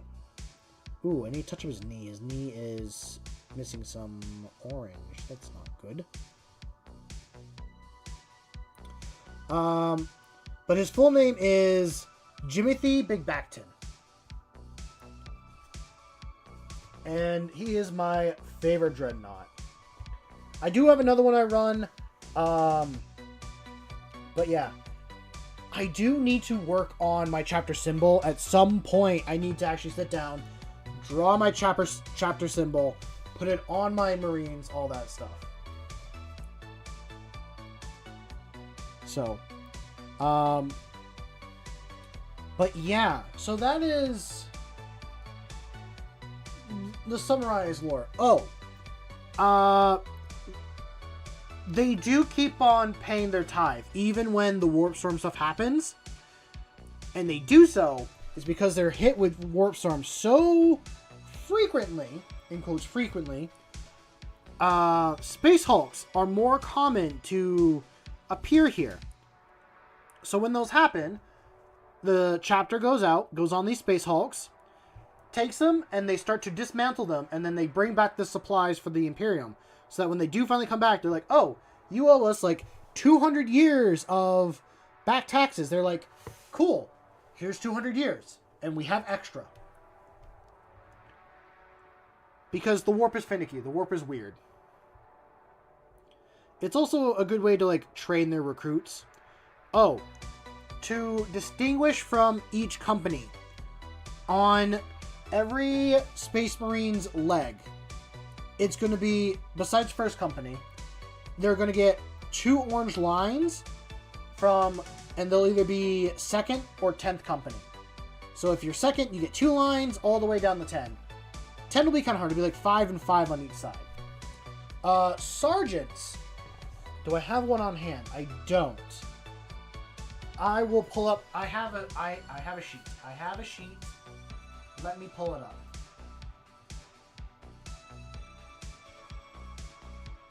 This is why I don't get any painting done, because I start talking about other stuff. Here it is.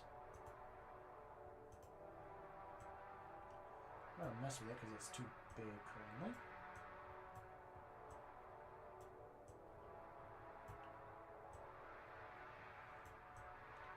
Put it right here. So, and let me get my little paintbrush so I can point at things. So, like I said, this is my chapter's colors and all that stuff. Is that it for the music? That is cool. We'll restart it.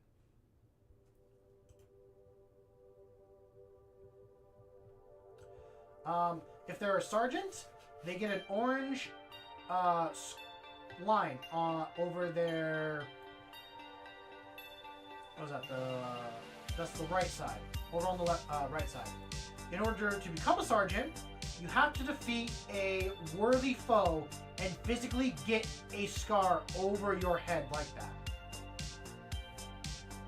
or at least come away with some sort of scar. Lieutenants get a orange and black line over their helmets.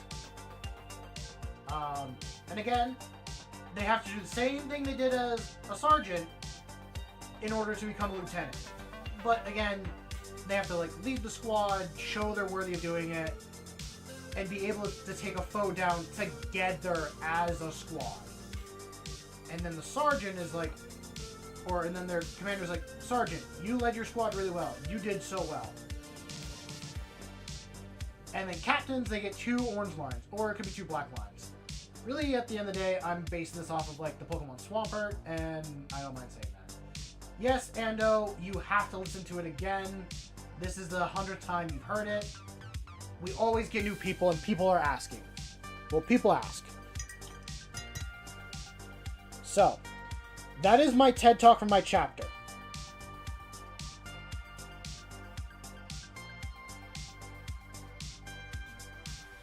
Now for the Crusade itself, if people want to hear that. Let me just check and see how we're doing. We're doing okay.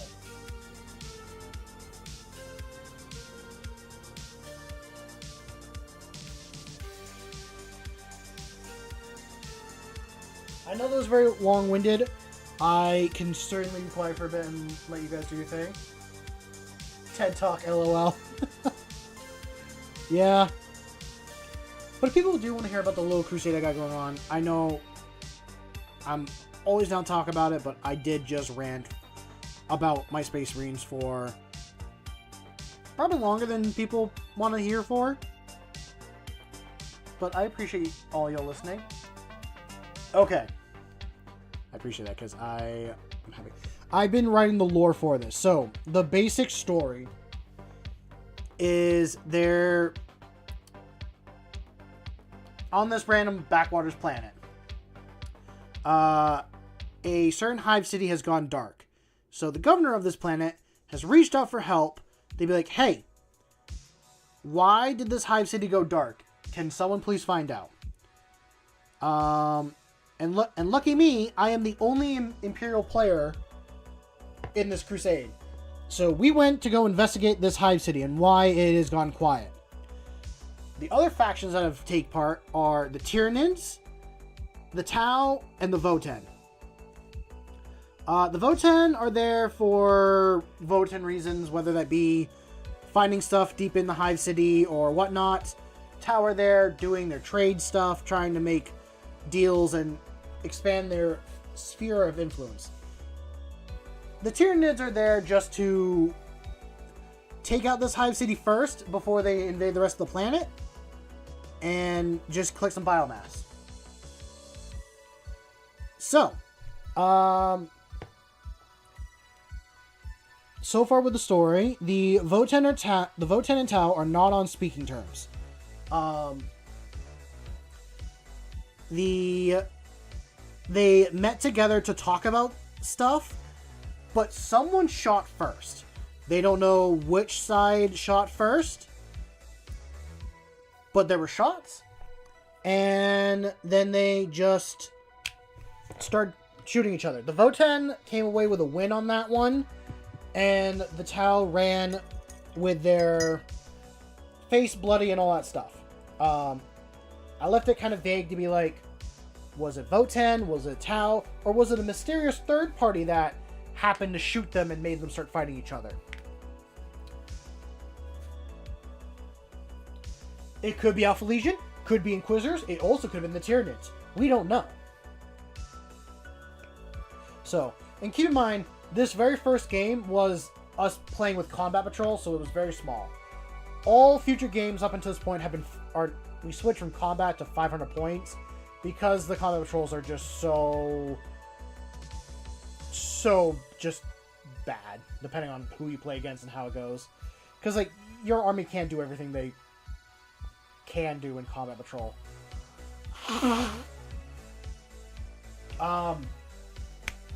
So my Marines, which I was going with the old Space Wolf Combat Patrol, running as Space Wolves. Wish I wasn't anymore, but I am. We had a Lieutenant, 10-man Intercessor Squad, Reavers, and a Tactical Warsuit. And we started investigating. We investigated why the power plant has gone dark. Or we started to investigate why the city's gone dark. So we went to the power section of the Hive City. Well, while we're investigating, we stumble upon this Tyranid scout force. Setting up shop, getting ready to start a Gene Stealer cult, all that stuff. We see this, we're like, oh hell nah, and we go in. My Marines completely wipe the floor with the Tyranids. There are no, by the end of turn 4 or 5, there are no Tyranid models left on the table. The only 2 models I had left were my Warsuit and one half of the Intercessor Squad. Because in Combat Patrol, you can split the Intercessor Squad into 2 separate units. You can do like 2 5-man squads, which now I just run as 2 Intercessor Squads. I will say, this was this guy's very first Warhammer game ever. And he's learning how to play. So, we took our time, we learned all that stuff. But, we came away with a victory.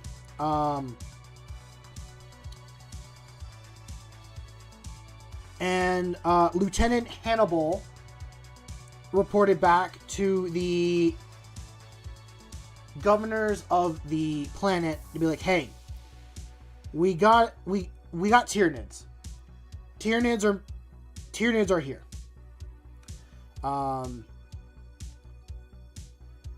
We dealt with this small force here, but when there's just one group, there's more. So after that, we investigate next the sounds of shooting and combat going on and going on in the distance. So the next game that I go into is myself against the Voten.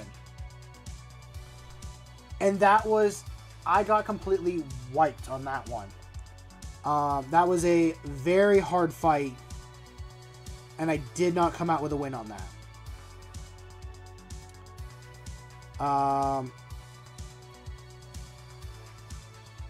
I think with that one, I did the Insurgency Crusade mission. We pretty much just went in. We had to find where there was... We had to go to these supply things, set up bombs, and by the end of the game, have them explode. And there, the Votan's mission was to stop these bombs from exploding. They did that. They wiped me by turn 3. The Votan were like, oh, it's goddamn Space Marines coming in here and trying to do our stuff. Or trying to mess up our stuff. So, we got wiped pretty hard. Then after that, there was rumors of the Tau were taking supplies from the Hive citygoers, or the High people. Oh, I don't remember exactly what happened for the Tyranids. Goodbye, Eternal. Enjoy the rest of your evening. I hope you do well, or get some rest. And best of luck with all your other stuff. I gotta thin this out a little bit more.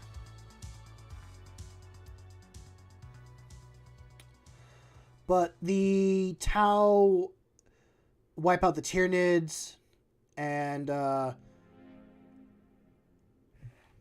yeah.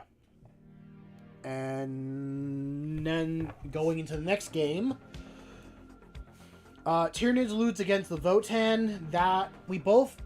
I had everyone do...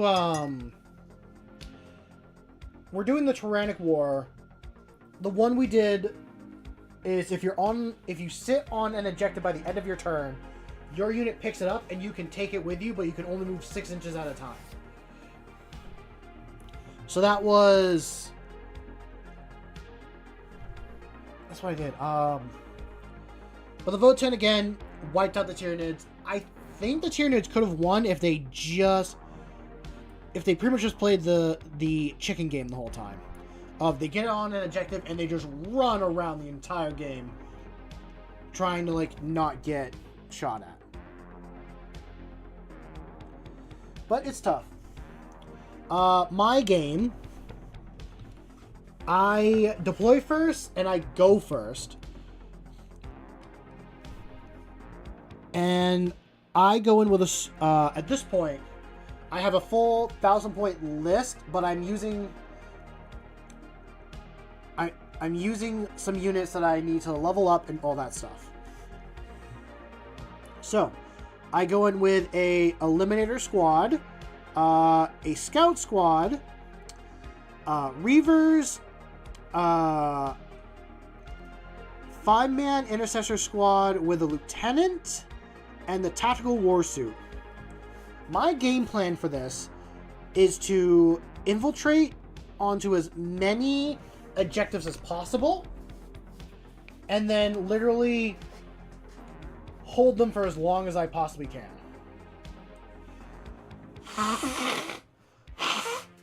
Excuse me. I get my scouts to take an objective, my intercessors take an objective, and the Warsuit takes an objective. All at the beginning of my turn. Actually, yeah, because I infiltrate the scouts onto one, like the closest one to my opponent. So we have that, and then I scout 8 inches with the Warsuit onto another.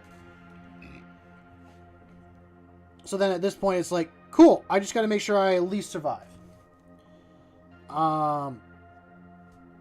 We take out a little bit of their infantry, but not much. Not anything worthy. I should have pushed a little bit harder, but I was being cautious first turn because I didn't want to get shot back. I've done this mission before against Tau, So I kind of knew what I was getting into. He shoots, completely wipes out my scout squad. Like, he does 24 attacks with his breachers. And wipes out the squad.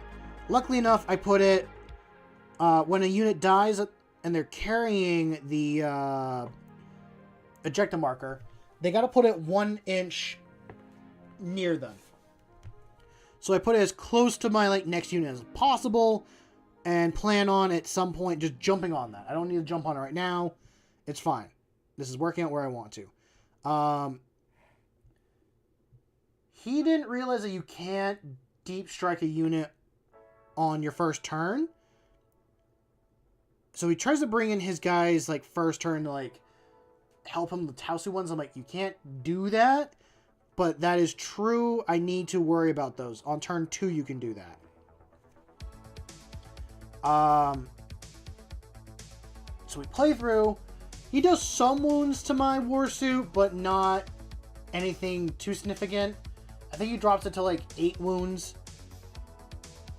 Then on my turn 2, I deep strike my Reavers into his back line, where I can see both his breacher squads, his warlord, and another character. That is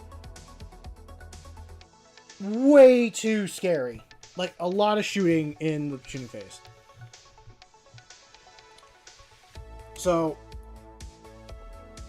and pretty much at this point, I realized I need to wipe him off the board now. If not, when those next ones come in, I'm going to be screwed because I have to divert my attention to his other thing going on.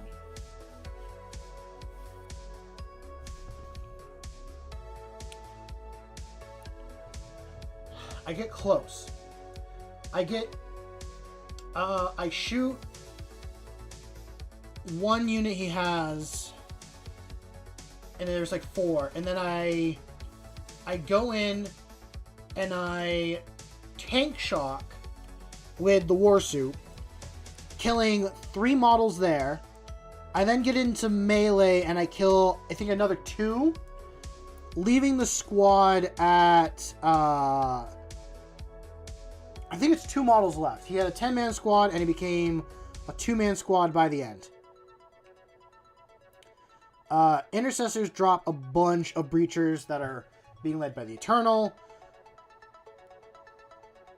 Reavers do some damage to the squad, but it's literally at this point a cat and mouse game of I'm chasing the Eternal, he falls back, he shoots everything he can at my Reavers, I survive, I charge the Ethereal because it's literally just a 2-inch charge I'm doing each time, or at most a 4, and I keep battle shocking him. I'm battle shocking him with the Reavers for the main reason that if he tries to escape, he's doing a desperate escape and he takes mortal wounds, or he loses models. He does lose a few models that way, but he does not stay battle shocked. So I then have to just keep chasing him. By the end, or by his turn 2, he takes out the warsuit with his melta guns. He takes out the intercessors at some point. I jump on the objective that my scouts dropped earlier with my eliminators, and I'm like, okay, if I can hold this and just play runaway with him, I should be fine. No, the damn things have fly, so they can fly over the buildings and get right in front of me and wipe out my eliminators just instantly. So now it's just my Reavers that I'm like, I'm not winning, but if I can at least deny him more points here, I'm going to. Eventually he does just wipe out the Reavers, but not without taking out a full 10-man squad, the Ethereal, and his other character. So at the end of the day, I came away with a Pyrrhic victory of just killing all of his characters and a whole squad. And I'm like, you know what? I'll take that as a win. I know it's not as exciting. I gotta write something as a story for it. I'm fighting the Tyranids again this next game. It's either going to be another really close game, or I'm going to wipe him off the board. Those are the only two options. I have to come up with a 1,000-point list for that, so that I'm good. I'm choosing some tougher stuff to use.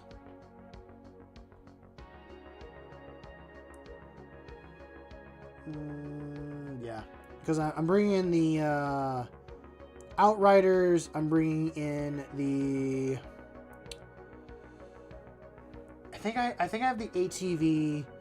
I'm doing some jump pack guys, which I'm just gonna proxy in my assault intercessors as jump pack marines. I wish I could lead them with a. I wish there was a lieutenant with a jump pack.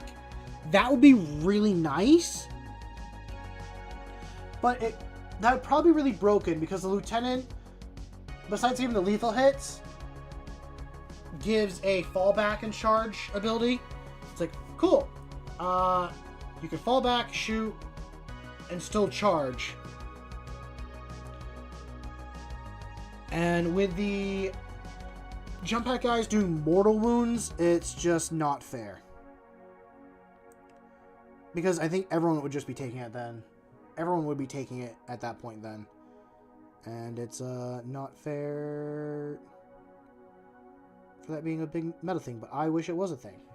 Because that would be really cool. Because then I could also continue with the story that I had for an idea. Is that these Reavers stick with the same lieutenant through the entire game. So the lieutenant was with Reavers, gets upgraded to a captain, and then maybe I bring in like a captain in Terminator armor, because then there'll be like assault Terminators. Not sure this is what I'm going with. The Crucible guy feels a tad lacking to you. What Crucible guy? Also, yeah, your snow effect. You mix Sternland mud and white paint, and then you dry brushed Corax white on top.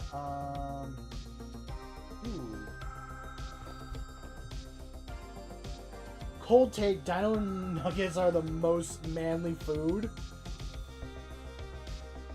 I don't know about that, but I will let you have that. What do I got left to do for these Hell Blasters? I think I just need to actually do their glow and their eyes, and then we're done. Well, no, I still gotta do his head. That guy, I need to paint his head up.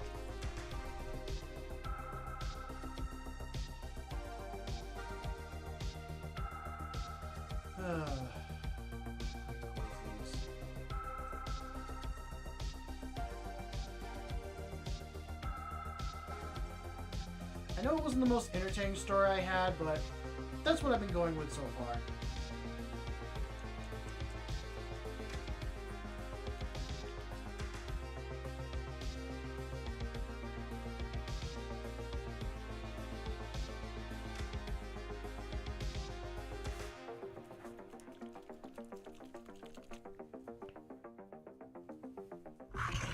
Okay, we're gonna put that right there.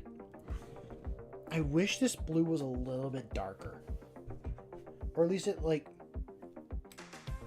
This is what I'm about to use for the glow. Come on, focus. That light blue, and I wish it was just a little bit darker.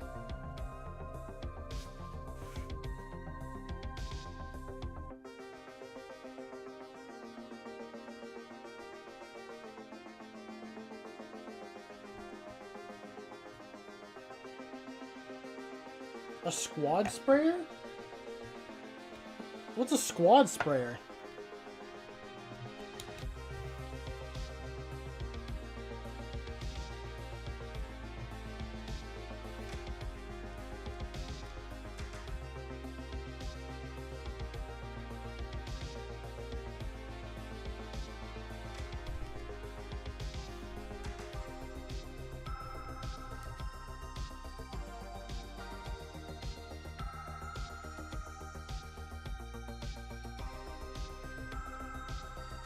And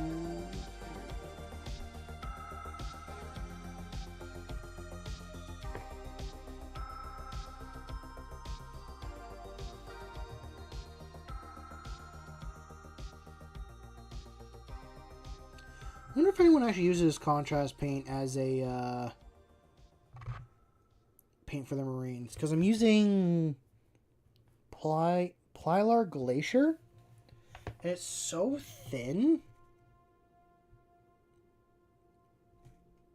that it only really gets in the recesses and doesn't stain the white. I like it for plasma. It works really well for plasma. But I'm trying to picture someone painting this as their whole, like, Marine.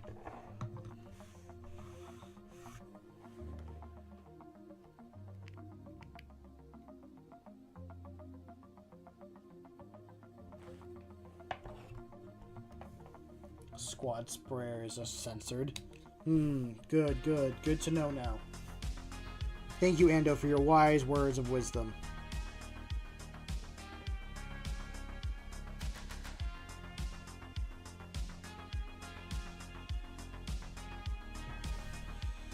Oh, I should get some to eat. I'm starting to get a little bit hungry now. I mean, I have dinner made and, like, done in the other room. I just haven't gone it yet.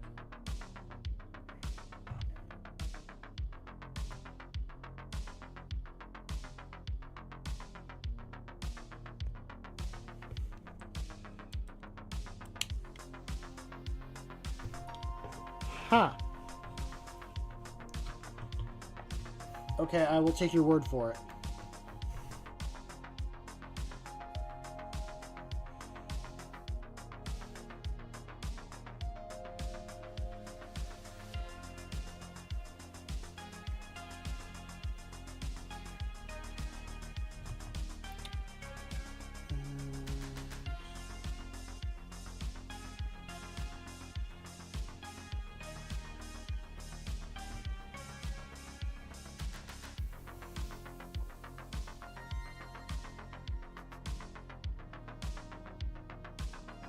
Oh, that's nice.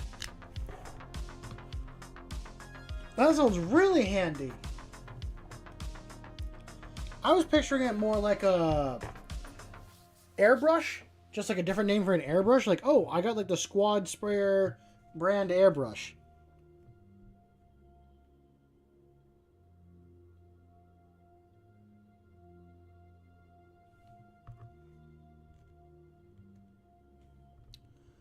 Ah.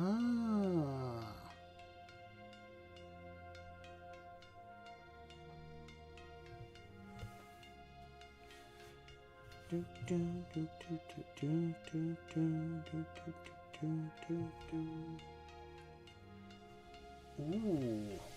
Comes with a magnet? Oh.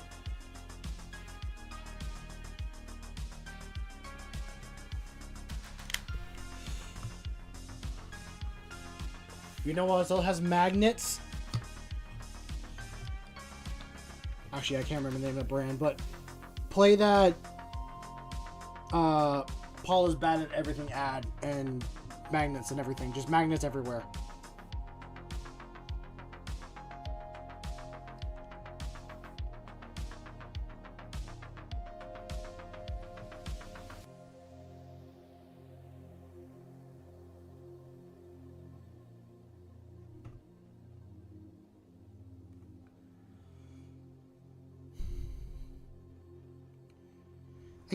I'm seeing like almost every Warhammer 40k YouTuber I'm watching is sponsored by Tabletop Stronghold.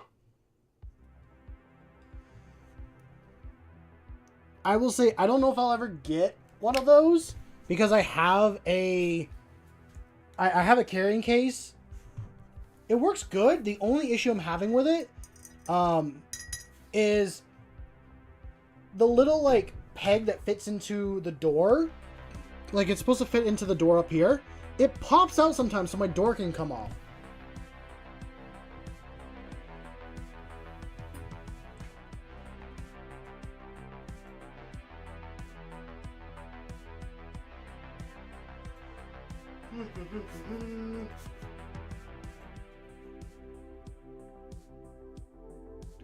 I wish Eternal was here because I actually don't think his gas mag for his Krieg is that bad.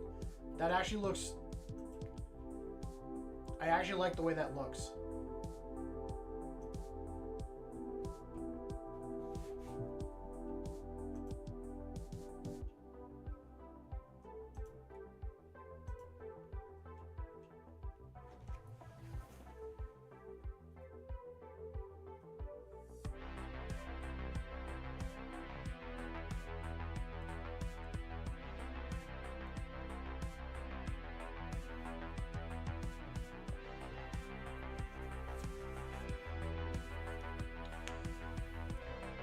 You know, when I first got into Warhammer, you want to know what my carrying case was? I went to Michael's, which is a craft store, and I bought these...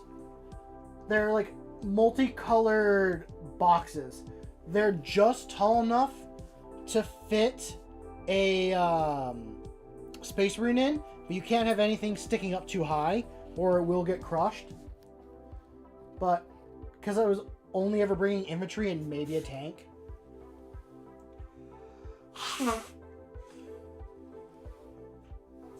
Yeah, but we're never going to get to that point, and we're never going to get there.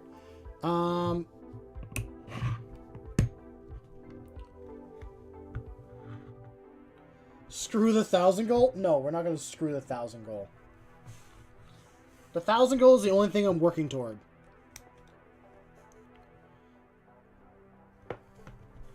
We're going to do his head. I'm not good at doing faces. Or I don't like Marines that don't have faces and heads on them. Or helmets. I don't like Marine models that don't have a helmet on them. I think it is tactically one of the dumber options you could do.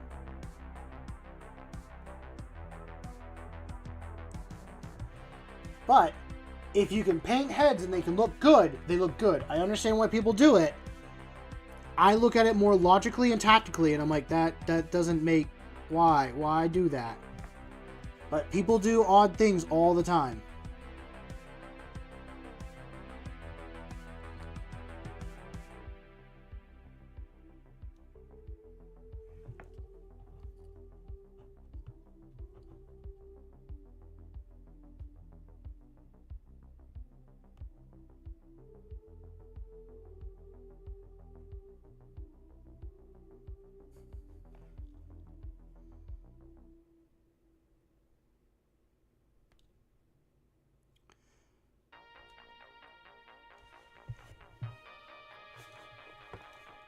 My main thing, or my main point of why every Marine should wear a helmet is that Warhammer video where the Space Marines are fighting the Eldar.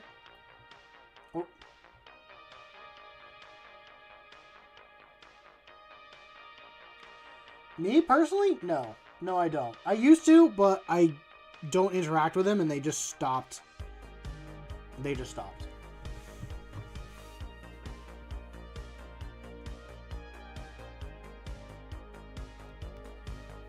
Yeah, because there's a video of an Eldar just taking the top head off of a Space Marine that has a half helmet. It's like if you had a full... Would he still lose his head if he had a full helmet on? Yeah, but at least he had a helmet on that could maybe protect his head a little bit. That's a open, exposed piece you have. I'm only doing this because it does look cool. But it makes no sense.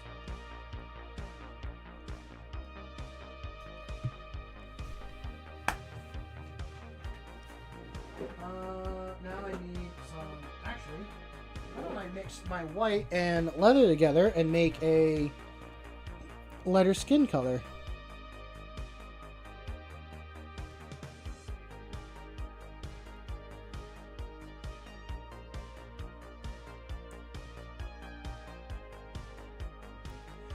Yeah, that's perfect. That's all I need for color.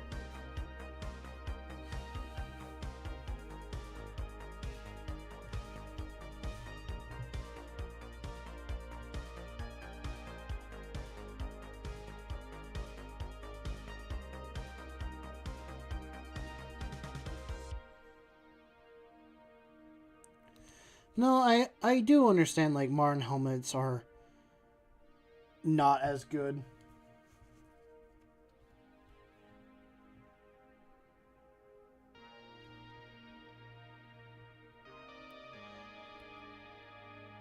It's kind of hard to, like, make something be protective against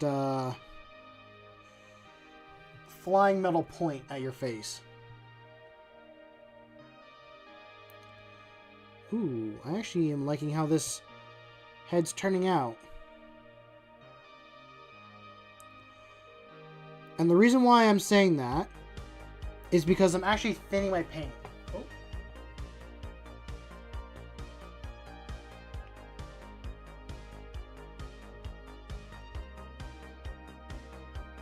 How's it going, Frank? Some ballistic helmets will protect against... yeah. Yeah, I guess that's true. Can I go a little bit brighter? See if this is... I'll take a little bit more.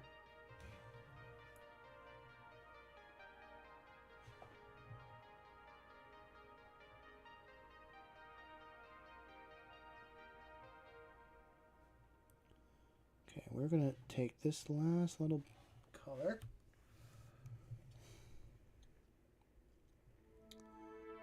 And...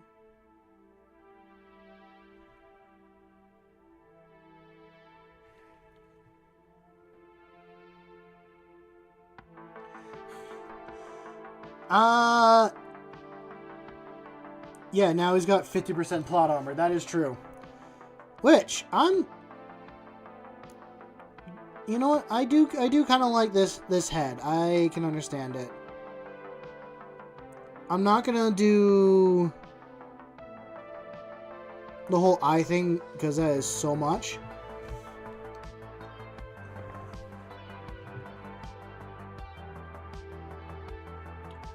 But I can see in person. I made sure it was the pure leather on the side and then thinning, mixing the leather and white together and just thinning it actually made a really nice skin tone.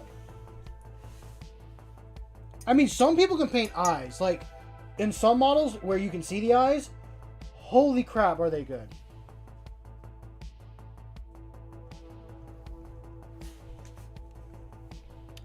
Now I need to figure out for hair.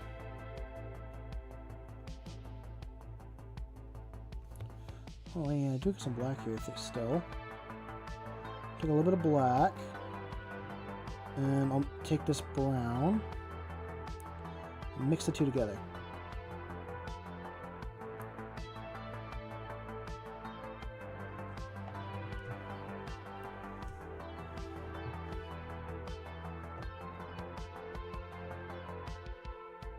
Paint me at your peril.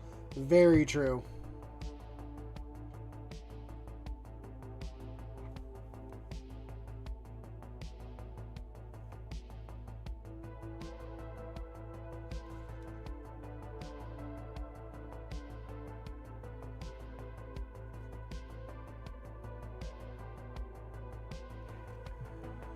Let's see.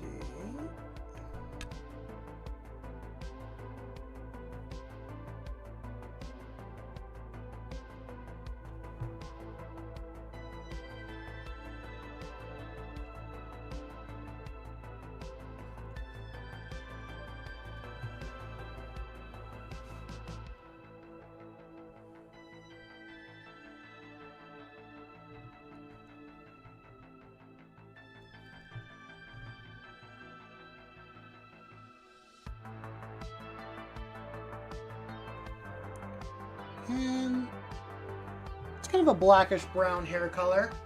I think I'm gonna add in some little streaks of black. Oh.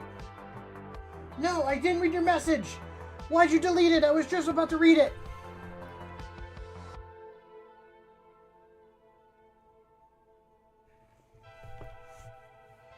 How's it going, Bear? I hope you're doing well this evening.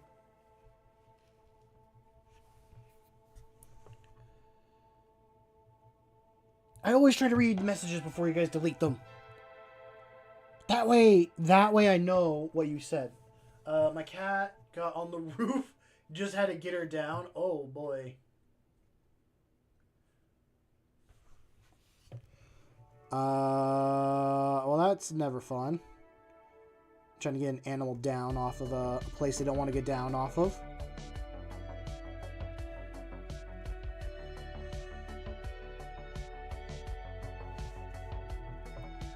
Keep that there.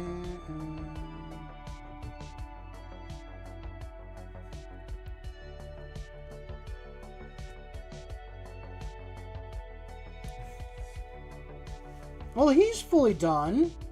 I could edge highlight him a little bit, and then that would be set. But he is ready for the table. Now his squads just need all their islands done.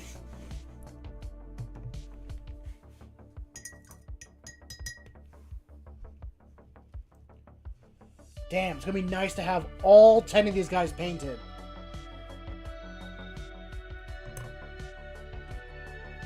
It's not just white. I need to do another layer. You can't tell there. This one, though, you see that little bit of a light blue? I use this contrast paint.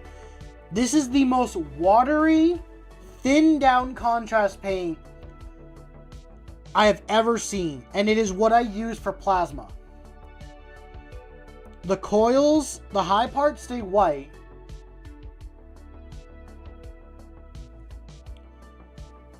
Oh, the little orange? Well, thank you. I kind of based it off a backpack I had in high school. I had an all black backpack I wore for junior and senior year. And I'm like, just having it pure black is a little bit too much. So I'm going to throw on some orange. And you know what? It looks pretty good.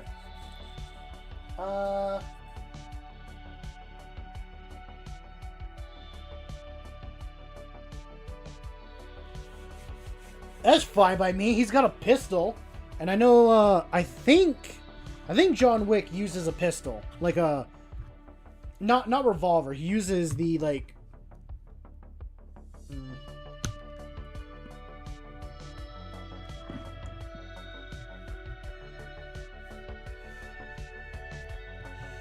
I'm gonna add in some more. I have to, like, overlayer this damn contrast in order to make it look the color I want it to.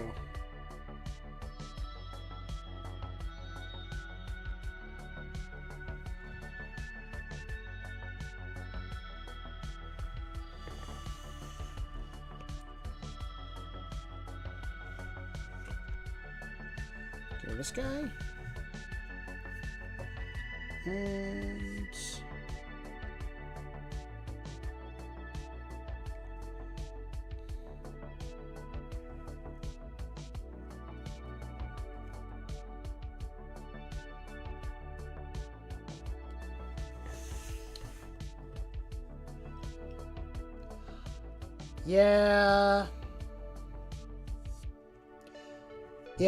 yeah, it was. There was or is.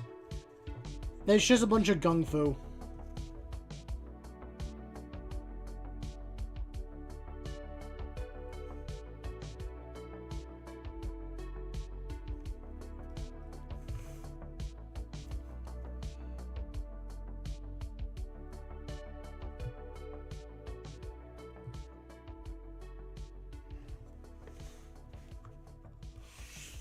That would explain his plot armor.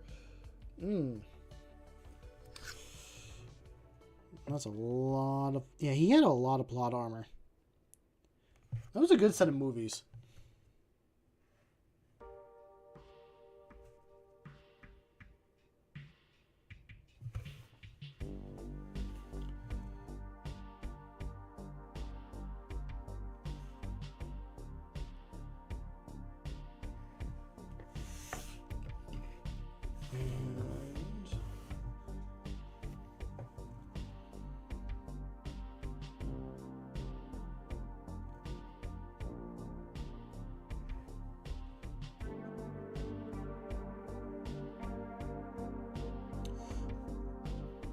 Did he never break his ribs in that entire set of movies?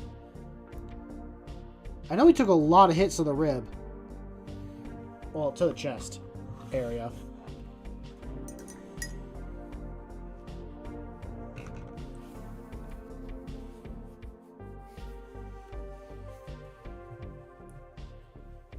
I'll let that slide for now, You did censor it, but be careful. I know these streams are not meant for kids, but I still like to be a little bit respectful.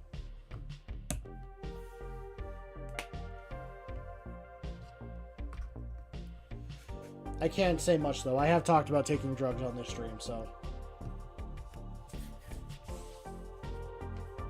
Well, not actively on stream, just... my drug stories.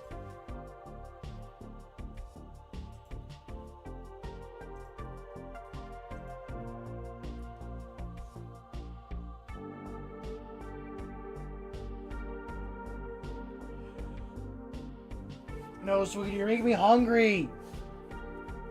If I get hungry, I'm gonna end stream and get something to eat, and I don't want to end stream yet.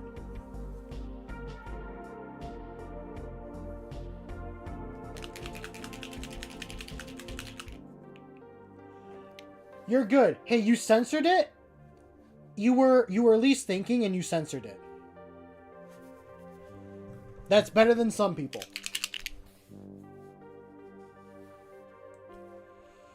And I'm more just pulling your chain.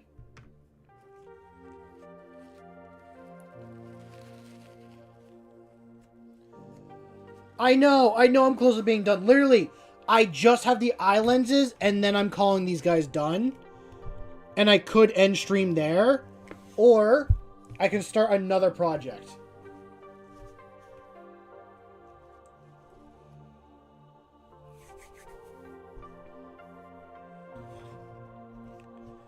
There, I think the plasma glow's a bit better now this time around.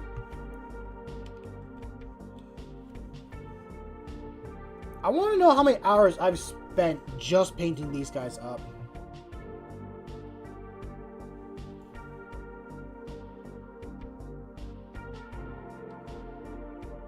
I try to stream 3 days a week,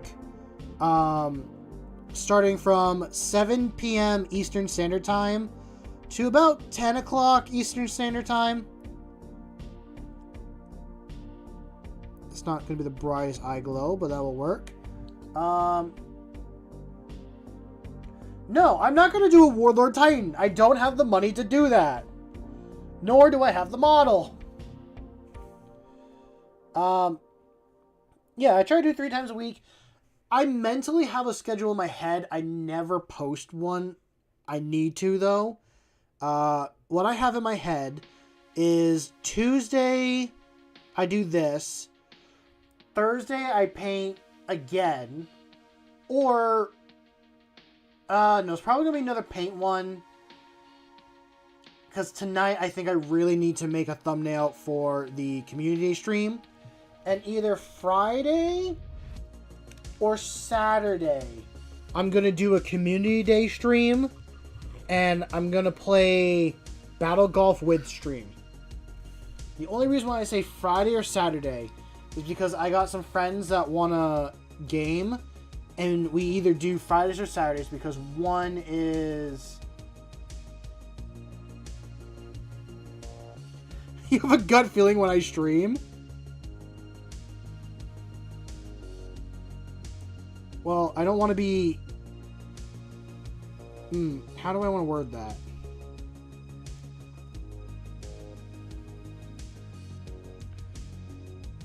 Well, you can always go to the Discord, because I will always at everyone in the Discord when I'm streaming. That is something I will always do. Which, for those that are curious, I do have a Discord. It is completely free to join. It is in the video description and in the channel description.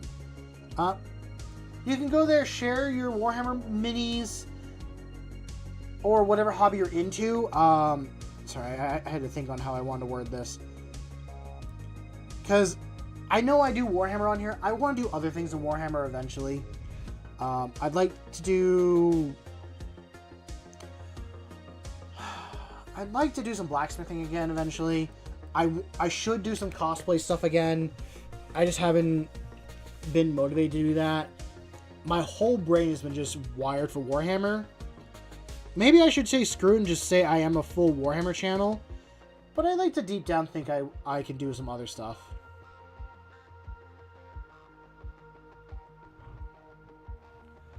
Cool. Well, we just got those done. Also, for those that are curious, if you want... I know eventually at 500 we have super chats. If people want to donate now, I do have a Ko-Fi or coffee account people can donate to. I don't push it because I feel scummy every time saying it. So... But that's in video and channel description. It's... Everything you donate goes straight back into this channel for just getting upgrades. The main goal is eventually we hire an editor to do videos and stuff like that. I can do editing. I need to sit down and do it.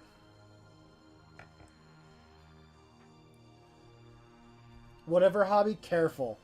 I mean, it depends on the hobby. That's why I have the word craft. It's all about crafting and building here. But I got these guys done. They are fully ready for the tabletop. They got their green eyes. I apologize. I have to hold them back this far for you guys to get a good look at them. I could edge highlight them, and that would push them a little bit more. I did it with the pouches for the guns and stuff. But yeah, they're now going to run probably tomorrow in a full 10-man squad. Shoot a lot of stuff. Die to a lot of stuff. Die to themselves. Trying to think off the top of my head, what else do I have that I can start next? I need to go through and see what is unfinished and what is finished.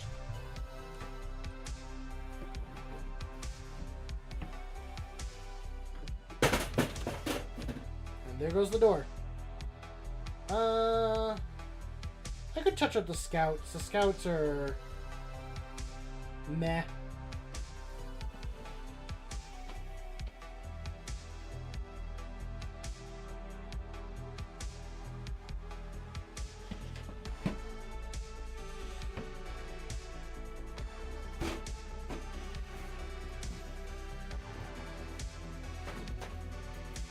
But actually, I think, honestly, I'm going to end stream here. I am hungry. I'm going to go eat some dinner. And I started blacksmithing when I was 13. And it was a little... It's a fun side hobby. I haven't done it much in the past 2 years. I'm going to answer your question, and then I'll call it there. I'd like to start it again. The problem is that the workshop, it's a greenhouse, or used to be a greenhouse, so it gets really hot. Like, it's gone over 100 degrees in there, and to start a forge and do some smithing this summer, it's not conducive to my health. Better in the winter when it's colder and all that stuff, but I'd like to do it again. It's fun. I used to just make knives. I made like 2 swords in my time, not good ones. But I've tried branching out, trying some other things here and there. So, but yeah, eventually I'll get back into it. But with that all being said, I'll do my quick little spiel, even though you guys partially heard it. If you want to be a part of the community and share your hobby that you're into, or your Warhammer models, or whatever, you can join the Discord. It is in the video and channel description. Completely free to join. Also, I try to stream 3 days a week, starting from 7 p.m. to about 10 p.m. Eastern Standard Time. Eventually, I'll probably do more, or we'll see how it goes. I think tonight I have a couple things I need to do, which is make a poster for a stream schedule to post every week, and do a thumbnail for a future stream. And hopefully work on the short that I want to post at some point. Also with that, I do have a Ko-Fi account people can donate to. Everything you donate goes right back into the channel. And it would be for upgrades, hiring an editor for videos, paint, all that stuff. It just goes back into the channel.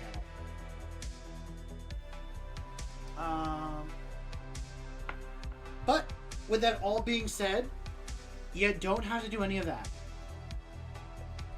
Just having you here, hanging out, being a part of the community, or lurking is more than enough.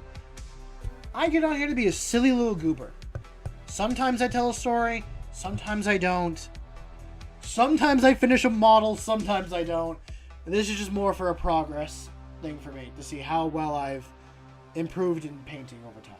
So, with that all being said, I want you to go out there and make something awesome. I know you will.